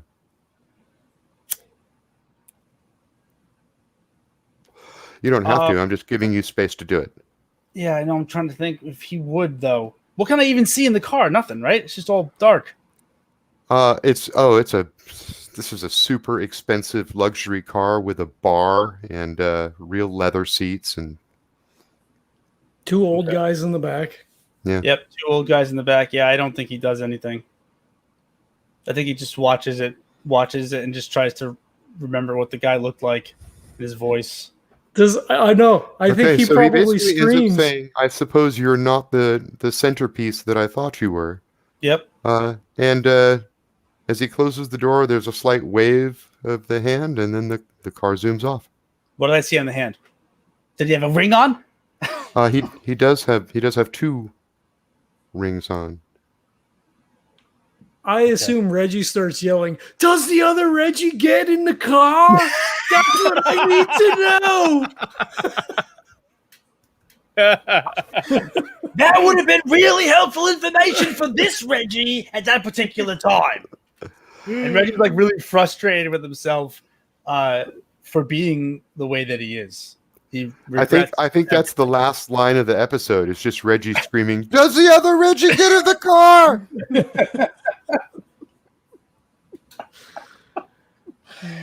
Does he? And he falls to his knees, starts to weep. Awesome. That's it, boys. Cool. Sorry, Todd. Hey, sometimes you gotta buck the system. I don't like being like that though, but like you guys are system buckers. Yeah, you just got finished like yelling at Deck about like it's like oh, a nice man I don't know comes up, tells me to get into a call. Okay, let me just get into the call. Wait a minute, shit. All right, well, He did tell you he's the person that Deck is receiving messages from. I know. I know. I know. I just. all right, well, let's wrap up. We'll do a real quick post show. I mean, I know. I just. All right, we want to thank everybody for checking this out. As always, we have coffee for sale. It's Birds of a Feather Coffee Company. We have that awesome legendary brew. It's a nice, easy drinking medium roast coffee. You can follow a link in the show notes or check out tinyurl.com/legendary brew. We also have our Patreon up, which is almost caught up. The Rogue Trader game is caught up for sure. Fear itself is caught up, so all the raw stuff is there. Post shows and then the outtakes as the stuff gets edited. There's also links for DayTrippersRPG.net and I think the drive-through page for DayTrippers, which I just ordered my own softcover book because I have the PDF, and I ordered another softcover of the GM's guide and a player's guide for a potential giveaway coming up here in the future. Right on. Awesome. And that's it. Links provided for all the stuff. Ratings, reviews on iTunes or whatever your podcatcher of choice is super helpful. And we'll catch you next time. Peace.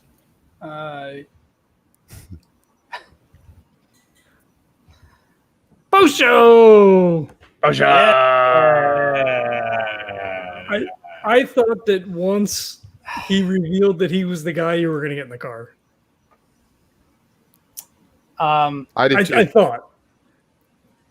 Yeah, Reggie was gonna. It would have had to. I was like, "What can I toss at him? It'll make him get in the car." Okay, I'll admit I'm the guy. I respect the choice of not doing it, but the thing, like maybe I'm going about it too not meta, like in the sense I'm not meta like John but meta like Reggie meta in the way that's like I can't trust anyone who says anything about anything, like because that's like that's one of my life shapers actually. Oh, I can justify it that way. Yeah. Really? Distrustful is in fact a life shaper. Distrust is default attitudinal setting. That's that's why he was saying like you're gonna have to take me, because it's like if I'm going with you and you need me to go with you, you're gonna have to take me, like that's kind of he doesn't probably Nash is the only one he trusts. Well, it makes sense with your headspace too, trying to figure out like all these different dimensional things and connect to all these other Reggies, and then are you from a different dimension? Yeah. So it makes sense. We just had something. Yeah. Just the life shaper for being distrustful is enough to explain Reggie's response. And when playing it back in your head, it really seems like the guy's going to do this with or without you. It's not like he actually needs you. Right. But he made a gesture and you denied the gesture. Yes. And I mean, Deck implied the same thing. He's going to do the mission with or without you. Right. So and that particular when he said that particularly that struck Reggie because it's like, okay, well then perhaps we're in direct opposition. Like if we're just gonna do it with or without you. It's like, well, maybe I don't want to do it with it. It's like that's but I want to know personally the answer to this question, because we all know how solipsistic Reggie is, right? Did it bother Reggie when the guy said, "You're not the centerpiece perhaps I thought you were"? Oh, not at all. No. Mostly because he doesn't think he is the centerpiece. That's what he was kind of like. He was talking with Deck about. It's like, what is the centerpiece? It's not any of us. It's not me. I'm just a piece. A piece, right? Yeah. So as far as centerpieces go, it's awfully not. I don't know the word, but it's like to think that there even is a centerpiece is something that Reggie couldn't. Something egotistical about it. Yeah, egotist. Thank you. Yeah, so there's like a ego. Like Reggie's done. He's going through great lengths to just. There is no ego. You know, like you have to. By the way, 1 experience point for everybody. Yay. I don't deserve it. Can I give it back? I don't deserve it. You can give it to me, and it'll give me 20, and I can buy a skill. Can I give it the deck for his amazing? Actually, I want the experience point to just go to you, not Decklan, because you're amazing. Man, that was infuriating in a good way, in a positive way. It was like, did you even think about my own feelings? Like, Nope. and that's okay. Nope. It's okay. Yeah, so that's the thing too. Deck didn't expect, like, in telling you the information, he told you the information only because he was authorized to do it. Yeah, right. Exactly. So, like, that's it. So he's not expecting you to come help him or anything like that. It was just, but once you revealed, like, we've broken in there before. At that point, he was like, "Oh, the two of you have information that would then be useful. So yes, if you would like to share that information, that's fine." But yeah, I mean, I don't think there's anything. I think if anything, that helps everyone. Might help us understand a little bit more about what you're doing, and maybe we help you. I don't know. Okay, well, there is something about your dream information that people want it even more than you want it. Yep. And I don't know how to feel about that. Reggie doesn't know how to feel about that yet. Because to him, they're dreams, but dreams can be real. But there's an infinite number of everything. So what difference could it possibly make? If there's what if because the dreamer dreams these worlds, which sometimes are, just there fractionally, and sometimes they're there and they have a heavier structure. So maybe as a way to, I don't want to say make more money because Cordoba's worth a shitload of money, but maybe somehow they monetize your fucked up dream worlds by sending people there to experience the weird fucked up things that you dream. Theme park. Right? They're like, holy shit. Like, that gets red flag. It's the Cordoba having a lot of money being a reason for him to not want any more. I mean, I can totally relate to that because all the rich people I know are just all set. They have what they have and they don't want any more. That's how that works. Well, but what I'm saying is, what makes them money? Yes. What's more important than money, though, is power. Yeah. So clear, there is something in Reggie's dreams that gives him some type of power or capability that somebody else doesn't have, that nobody else has. Meanwhile, some of the dreams can be theme parks, but there's the one dream that's many tentacles. The way that you do know there was at least one dream. There was the dream with you turning into the pink blob eating itself, and the pink blob was a premonition of the Horg that came from Malky 4 and threatened to destroy the planet Earth, and somehow Chip had the same dream. So there is at least one instance where one of your dreams turned out to be not only psychic but kind of prophetic. Prescient. Yes, right. I think Reggie's aware that that's yes. Yep. I think that's kind of in the back of Reggie's mind as something to either try and eliminate or like that's not a good thing. Maybe that's why he's trying to like find all the other Reggies. Or maybe they don't want people. Maybe when you're dreaming, you're able to do your dream thing. I forget the fuck the role is called now. Lucid dreaming. Lucid dreaming. So maybe when you're actually sleeping, you're lucid dreaming, and they can the AI that scans the dreams can can't understand it or whatever. So again, it gets flagged for somebody to see it. So then maybe, yeah, maybe this guy somehow found out and then doesn't want Somnambula to know that you can do that to then protect you from like then being snatched or yeah, true. I mean, whatever. But then, like in Reggie's mind, it's like, well, then just tell me who you are, then. It's like, yeah. It's He actually did, but you were busy talking at the moment. Yeah, right. I was talking to the Greeks. Yeah.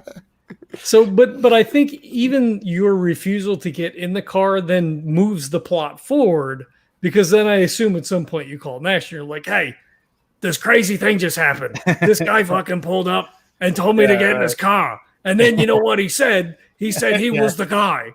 So it's like, well, fuck, So then it's like, all right, well, maybe Deck is being square.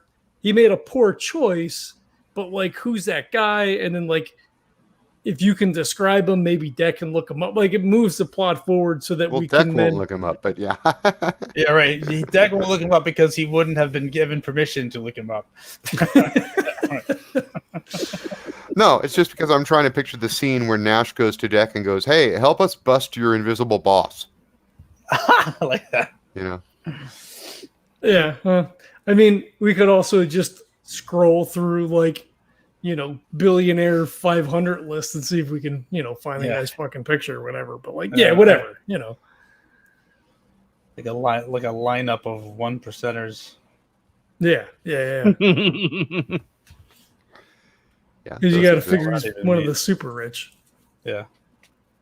I did this with the other thing too. It's like you could tell. The other game there, John, of D&D game. What? Like, I have to be in character. I'm sorry. I have to be in character. I'm sorry. I don't feel good about it. Yeah, so like if it had been me, the plot goes on regardless of the decisions you make. Yeah. Oh, I know. Okay. And you know what? I mean, everything that Jesse and I have done on the side, the viewing audience, the listening audience, they don't know any of that. To them, this is a key scene where we've just seen a guy who we didn't even know existed last episode. Right. Mm-hmm. Right. Yeah. We don't know who he is, but he's mysterious and he's important and he's powerful. Well, so that's kind of cool, as a scene. Yes. No, it is. Even though you didn't get in, the audience at home is going, whoa, we're going to find out who that guy was. Yeah, but not today. Not today. You never do. Do you ever find out who the big, powerful person behind the scenes is the very first time you meet them? No. Could have. Usually not. No. Yeah, Well, Reggie's it's on the radar screen now, and he's not going to let it go because, I believe him. I just wasn't going to get in the car. Mm-hmm. I have this. I have a follow-up question that's sort of related to this then. So we work for Scilla. Deck specifically works as security. I guess we all work for security, technically, I guess, right? You don't. Okay. Right. You're more personality. You're cast. Yeah. The other guys probably were contracted as security. Yeah. It's the easiest way to write them onto the roster. I wonder then, so does like, and I don't know if either one of you guys would like in character, if you guys then as security would like open carry a pistol, or if that's even legal in 2120. Oh, in terms of like I feel like Deck probably wouldn't. Reggie's such a wild card. Up until a few days ago, he didn't even own a firearm. Yeah. Well, he didn't. Reggie wouldn't do anything to draw attention to himself. Like he just doesn't want that. So probably not.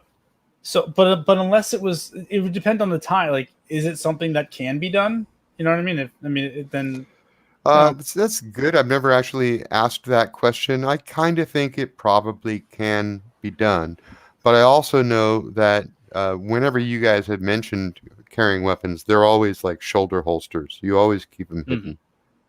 Yeah, so I mean, it would be, if anything, he would have something concealed, but Yeah. I don't think he had one now. Like he doesn't make sure he's strapped every time he leaves the house. Yeah.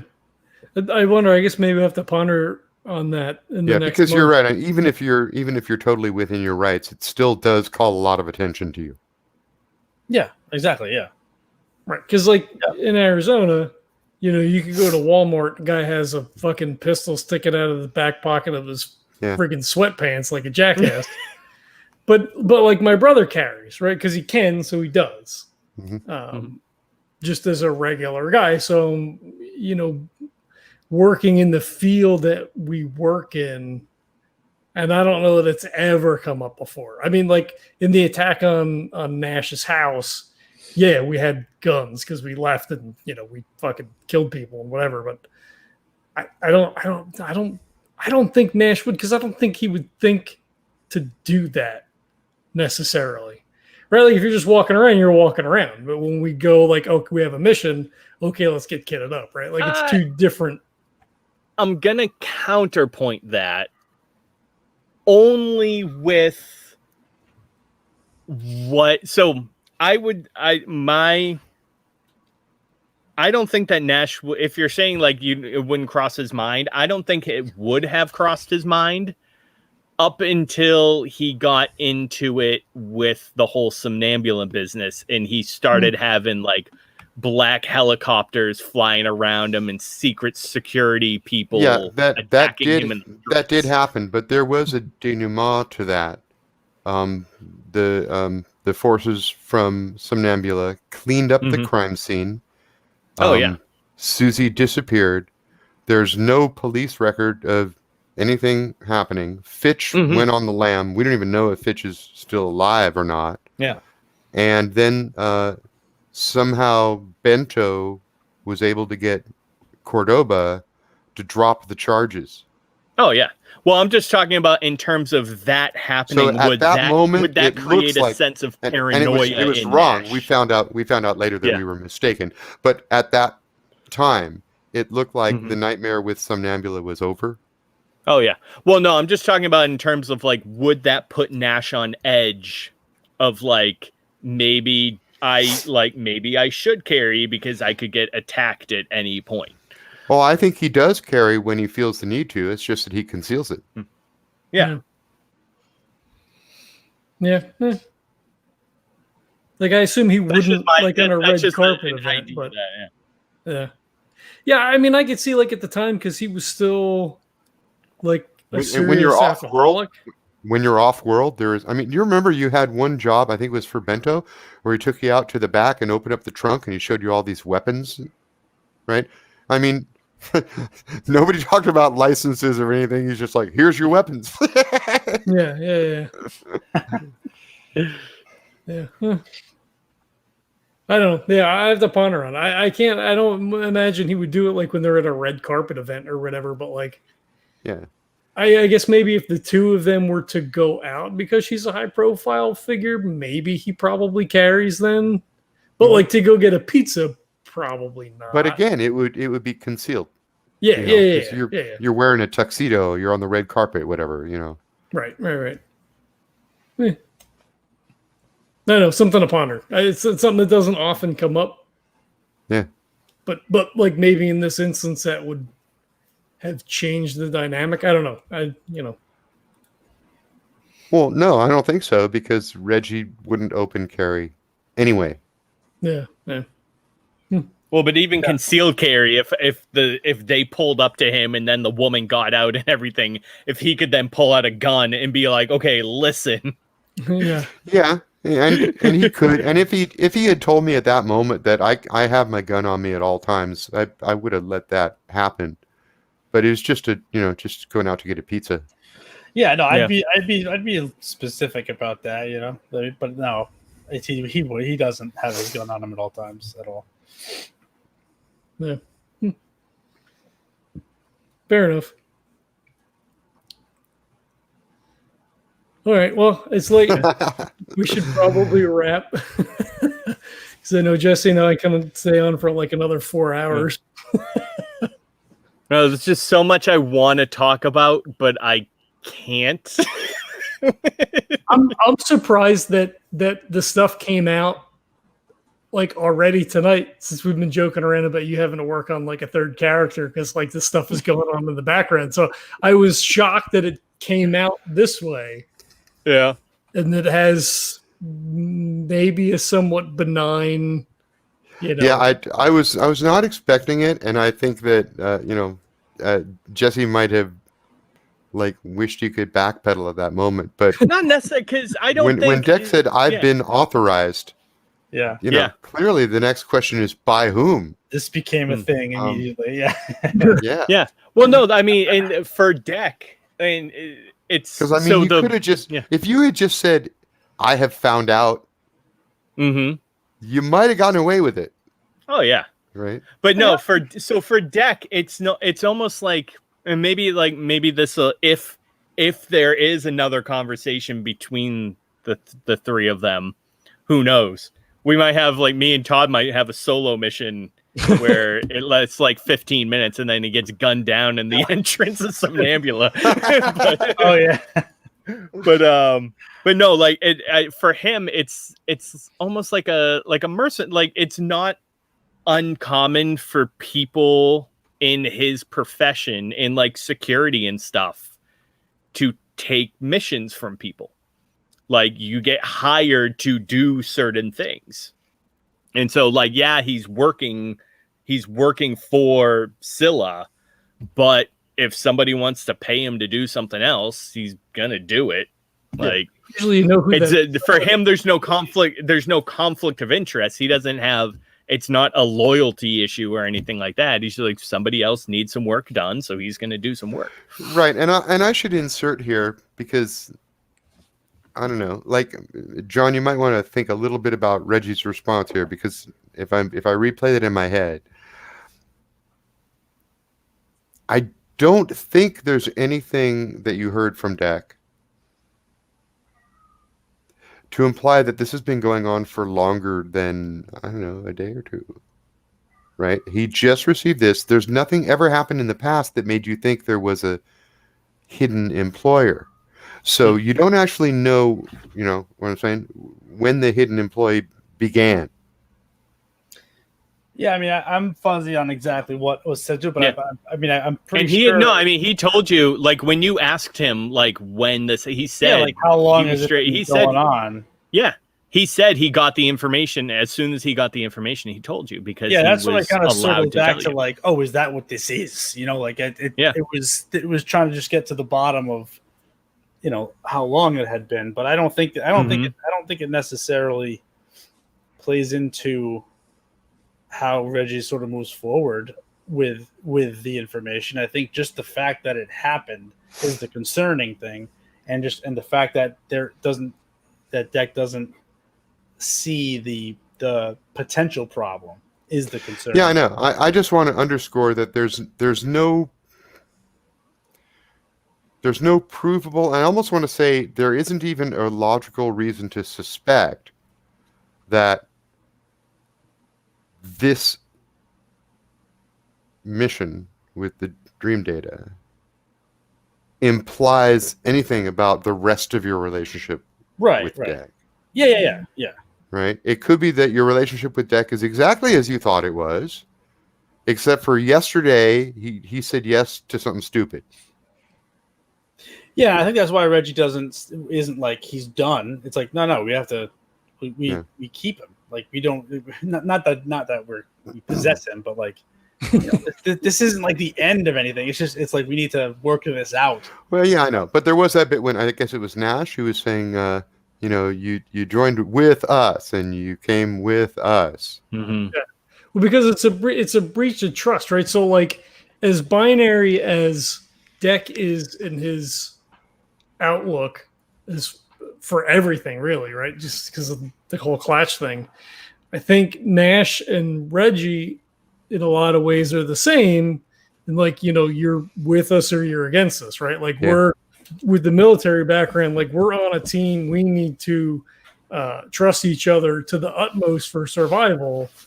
and like here's this, hey, I'm working for some guy, I don't even know who he is, but they asked me to like do a thing. It's like, no. Yeah, it's like, wait a minute, like, yeah, that hit all the red flags go up, at that. Yeah. I mean, it doesn't, I mean, like we even said a character, like it doesn't seem like he's doing something malicious. No, yeah. But who's getting the data for what purpose? Are you a patsy for some other thing? Like that's no. Yeah. Well, he said specifically he's not, that his mission is to go. He's not retrieving it. He was told to gain. He said gain access, and then I need to destroy that data. Yeah. So it's not like this person wants to get a hold of it. Whoever has hired him has told him to just straight up destroy it. Which means they want to prevent somebody else from getting a hold of it. Or somebody who already has it. Yeah. Mm-hmm. Get it away from them. Yeah. I mean, but still, it's a huge. But yeah, I understand where Nash is coming from. Absolutely. Especially like with the guild stuff and the all the other things. Like, geez, we let this guy in, and now this thing is going on. Like, what the fuck does this mean? Did I just compromise Reggie? Did I compromise Scilla? Like, who's this guy working for? Like, there's layers upon layers. Oh yeah. Jack is playing it all over in his head. Yep. What the fuck am I responsible for now? He's probably up for the rest of the night. Your phone's going to ring in a little bit. You'll never guess what happened. I assume this was the next day, right? I thought that's what you said. You got up. Yeah, that was that. Oh, that's right. Yeah, it was in the morning. It's the next morning. Yeah. I'd imagine Reggie actually, like, as the car pulls off. Yeah. Reggie is like looking at the car while calling. God damn, guys! You know what? We set out to do 30 days of downtime, and we did like 5. If we can't even get that right. Right. We're doing more downtime next episode. This is an episodic role-playing game. You're supposed to have. There's a structure, and you do the missions, and that's what you're supposed to do. Especially right now. We're going to be 30 episodes in. I mean, get in the car, so we have information for you. Fuck off. The other Reggie didn't get in either, did he? You're trying to find the Reggie that would go in, aren't you? You're dimension hopping again. Yeah, you're telling me that one Reggie didn't get in. Not a single Reggie has gotten into that SUV. Millions of infinitely possible dimensions, and not one Reggie got in that car. Now, by the way, Reggie, some of that stuff that the guy mentioned, I mean, those are confidential military records. This guy has access to data normal people do not have access to. He had access to the conversation that you and Deck had like 8 hours ago. Yeah. Yeah. And I don't know that necessarily. He also knew the fake name you used that even the cops couldn't trace you with. Right. Yeah. Right. Exactly. So that's, to me, that's frightening, and wouldn't necessarily entice him to go with him. Someone like that probably put you on your heels even more. Someone like that needs to be opposed, not like word that's in Reggie's mind. Like that's like you are what's wrong. That's when you said they were the same, it got me to flash back to when we broke into Somnambula. Yeah, that's what I was thinking. Guys in the tanks. Yep. I was like, oh, it's the tank boys. There's some tank boys. But I don't remember that they looked old necessarily. It would sort of defeat the purpose of like having a fresh clone. But unless they haven't figured it out completely, and they just like the age, and they have to just make new ones. They just make new ones. At the time, the clones in the tank looked to be, I don't know, in maybe 30. They take all the bodies of the clones that have died, and they make a slurry, and that's the material that they use to create the more clones. I get it. And by the way, we're speaking loosely when we say clones, because you don't actually know that they're clones. Right. Yeah. I'm taking that from the Ubiquity story. I think you even chastised me when I said it when we did it the first time. You're like, you don't know that. They're twinsies. That's what they are. It's a couple of twinsies. Yeah, exactly. No, the next session will be interesting. Oh yeah. Yeah, so tomorrow, right? We're playing tomorrow. So I don't know if this is appropriate for post show because I don't know that Neil brought it up on air necessarily, but we may wind up having a hiatus for the other 2/3 of the podcast. So, and this is just a spitball right now. I was thinking about this earlier today. If that takes place, do you guys, do like twice a month, and then this in the interim, or maybe forever, because I don't know, this just becomes a DayTrippers podcast unless I can find other GMs and players. That would probably make things a lot easier for you, right? Yeah, I don't know if I can commit to 2 days a month, but I got to think about that. Yeah, I mean, it's a spitball thing I was thinking about today. Like, if that goes away, then like this is the only game that we've got, and I've got like 800 episodes in the can because like we rarely miss a session. So like, I finally get to listen to Chip. But you know, if I'm releasing them every week, then I eat through that pretty quick. So like, I mean, I'm as long as like the Sundays just works the best for me. So I mean, it doesn't matter to me. Once this is, I mean, it's everything is up in the air with me anyway. But like Sunday nights are good for this. So once a month, twice a month, I'm game. If it can work, yeah. And I don't know what's going to happen. I mean, it may not matter because it might be a short break. Maybe not. I don't know. But I throw it out there as a potentiality. If that's At what point do you know? I don't. End of the year, beginning of next year, maybe, right? Because then, like, if it happens around Christmas time, then that's like a shit time to do that anyway, because you've got Thanksgiving and Christmas and New Year's and all that kind of stuff. So that's not easy then to roll around. I don't know. We could talk about this off air on another time. Maybe I just cut all this out. But you're talking about like months. Yeah, it wouldn't be like next month. It would be a little bit down the road. And I do have some other episodes in the can, so like there's some leeway with that, but then at some point a decision may or may not have to be made in the interim. I don't know. Gotcha. There's a lot of moving parts right now. Okay, so keep us posted as that develops. Okay. And I just my schedule's really random, and because I'm a freelancer, some months I'm doing fine, other months I'm scrambling to cover my bills. So Yeah. Okay. That's fair. I'm gonna edit all this out. All right, cool. We're gonna wrap? I think we're good. Somebody Sure, drop a beat. Cool. All right. Well, thanks, guys. It was fun and interesting. I guess we'll see what happens next time. All right. See you later, guys. I cannot wait. See ya. Bye. Sorry, Todd. There's so much I want to tell you guys. I don't want to be that way, but Reggie would not have gotten in that car. No, I think it was perfect. I think it was absolutely perfect. I knew he wanted me to. He was trying so hard. Well, I posted up in the private chat. I'm like, Todd, the guy could have a taser. Well, that's why I went out of character. Honestly, like, I think if he really wanted to force you into there, he absolutely could have. Two guys. I don't think so. Yeah. Two guys, and then like clearly like a superior martial arts expert, right, who would have taken me out very quickly, and I would have. That's how Reggie would have gone.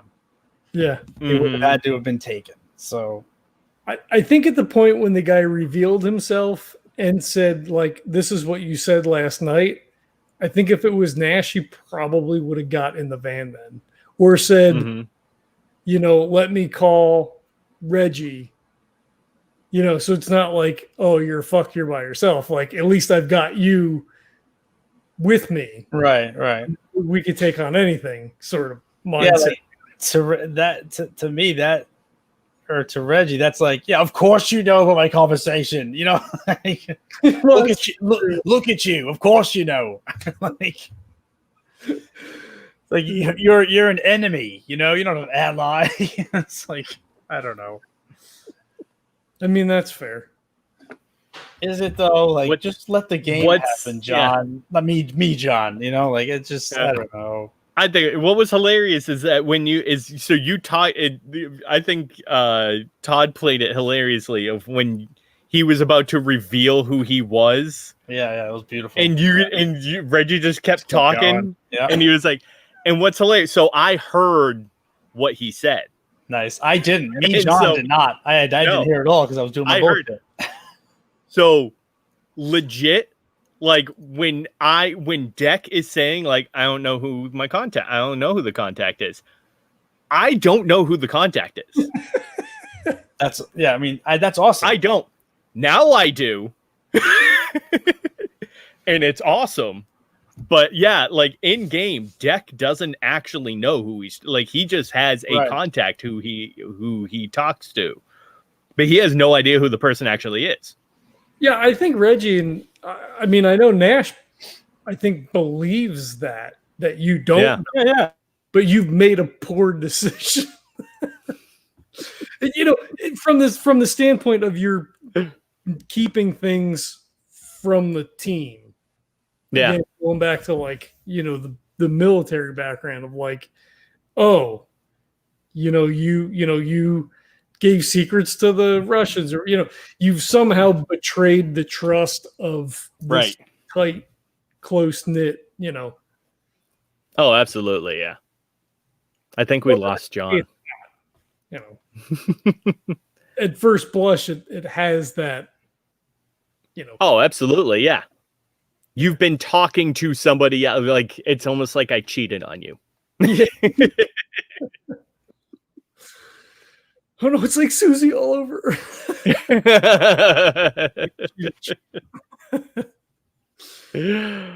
Oh.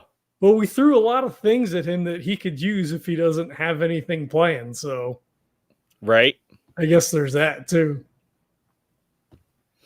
So, it should be interesting.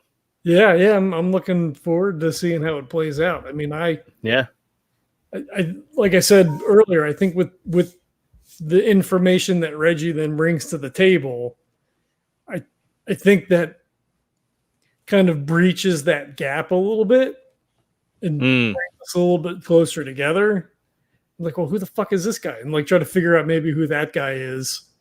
Like he can paint, so maybe he can paint the guy and then you can fucking scan the face and look him up. You know what I mean? Like I could totally see that happening. And then we're like, oh, it's this fucking guy. Well, how do we know that guy? You know, we're doing you know, and then see what road that takes us down. Right. So yeah, it's definitely interesting. Oh yeah, this is gonna be fun. I almost feel like we stormed Somnambula again. Are you? I don't. But see, this is so. Here's a problem. So if it was a matter of like Deck says, "Get me in," you know, we need to like frag this computer. Okay, cool. When you know where you got to go, you can figure it out. It's a hard file that could be anywhere in the building with no way to actually. Oh no, he knows where it is. Oh, does he? Yeah. Oh. Well, maybe we do start. That probably goes super, super bad for Nash and Reggie then, because now he doesn't have Bento to protect him. Yeah. And he would want to like definitely keep all that away from Scilla. See, for me, it all depends on your timing. So like Nash, when talking to Reggie, was like, okay, we'll meet up. We'll talk about it. We'll give it a couple of days. Not sure if Deck's going to give it a couple of days or not. Well, the whole issue. All depends on how his research and planning goes. Well, so like I feel like Nash probably would have. So he went to the Stiffies, to the award or whatever, and then was probably out late. Kind of crashed like in the morning, and then gets a phone call from Reggie at like fucking 7 a.m. Right. So it accelerates that timeline. Like, oh shit, now we need to go grab Deck. Where true, if Reggie calls you and is like, "Hey, I just met the guy who hired Deck," is Nash still going to be like, "Oh, we'll give it a couple of days"? No. Or do you just drive over to Deck's house right now? Yeah, I think so. Or text you and say, "Get a fucking car and get to my house." Yeah. Or if you don't trust us, then like, hey, let's go meet at some outside public place where we can have a fucking talk, because this just happened. Because I'm assuming that Deck doesn't know that, right? This guy operates here. Oh yeah, he has no. So like, you gave him information. He's like, all right, now I'm gonna have to go fucking deal with this, and you're out of that loop. Oh yeah. So then it's interesting, like, how does Deck react then? Like, what do you mean he came to come and pick up Reggie? Like, does not compute.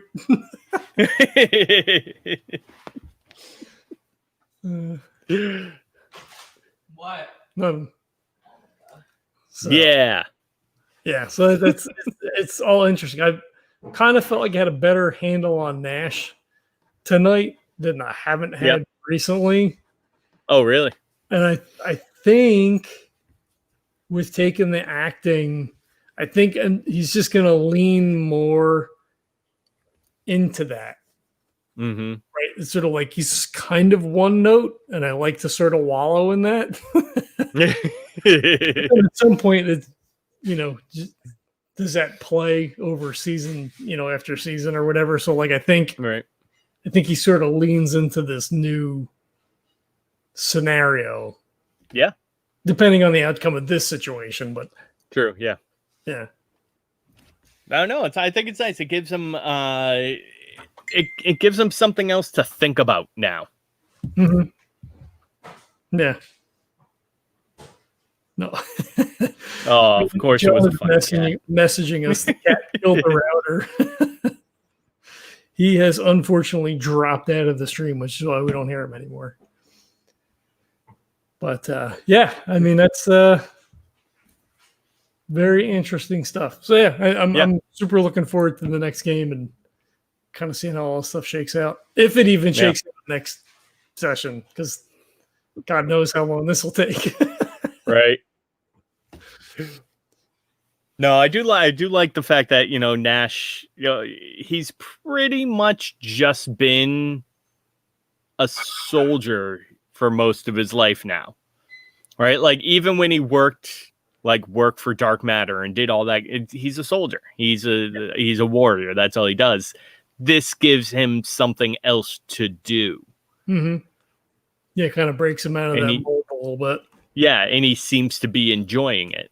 So, yeah, it's different for sure. Yeah, it certainly takes him out of his comfort zone, which is just like being at home if they're not like stuff.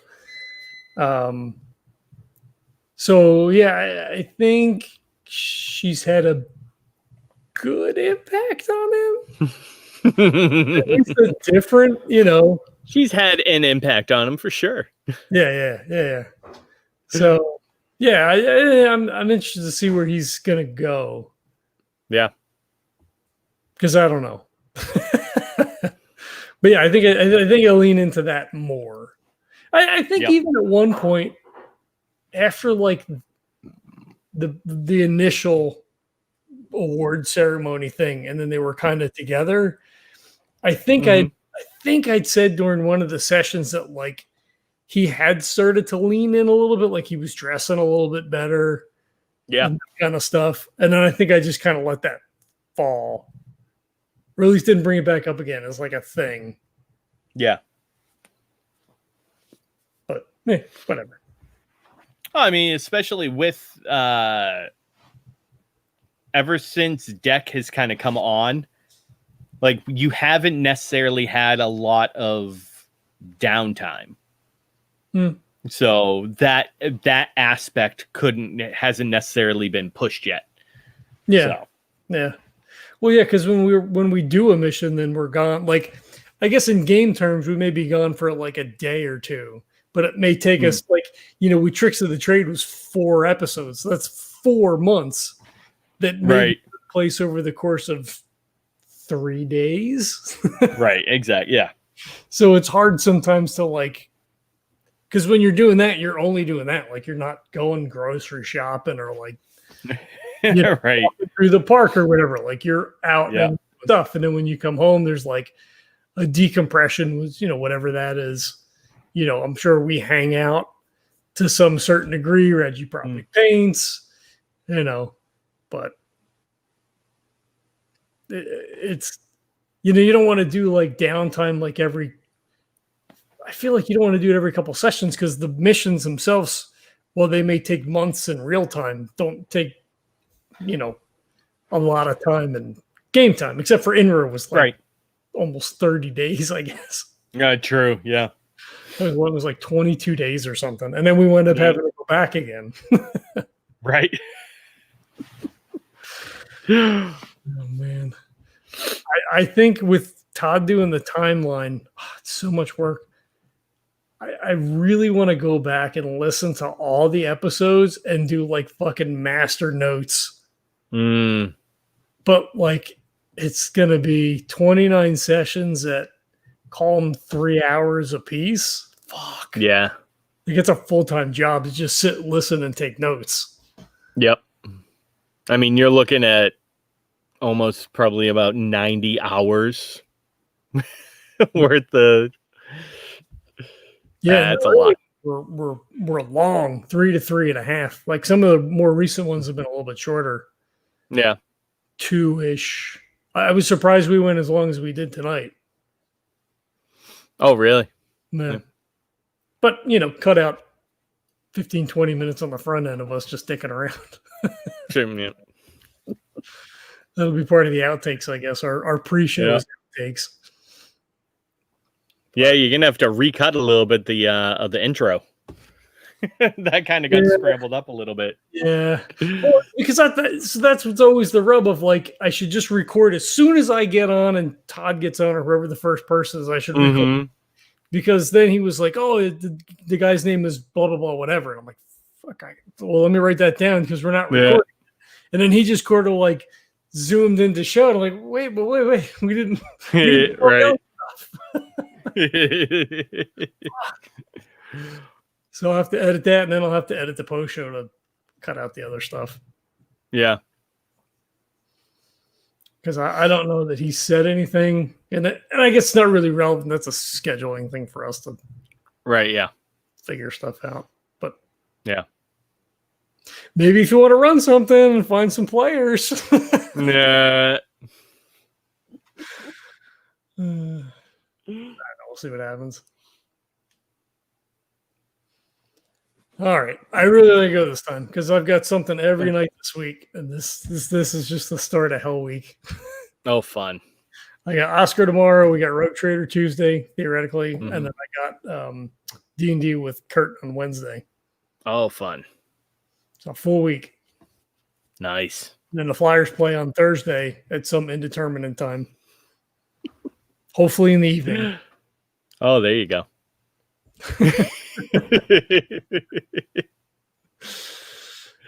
All right. Well, hopefully I see you Tuesday. Right. Yeah. Fingers crossed. Yep. I'll send something tomorrow. Sounds good. Cool. All right. You go get some sleep. Yep. You too. Say hi to Oscar for me. Yep, I will. Later. All right.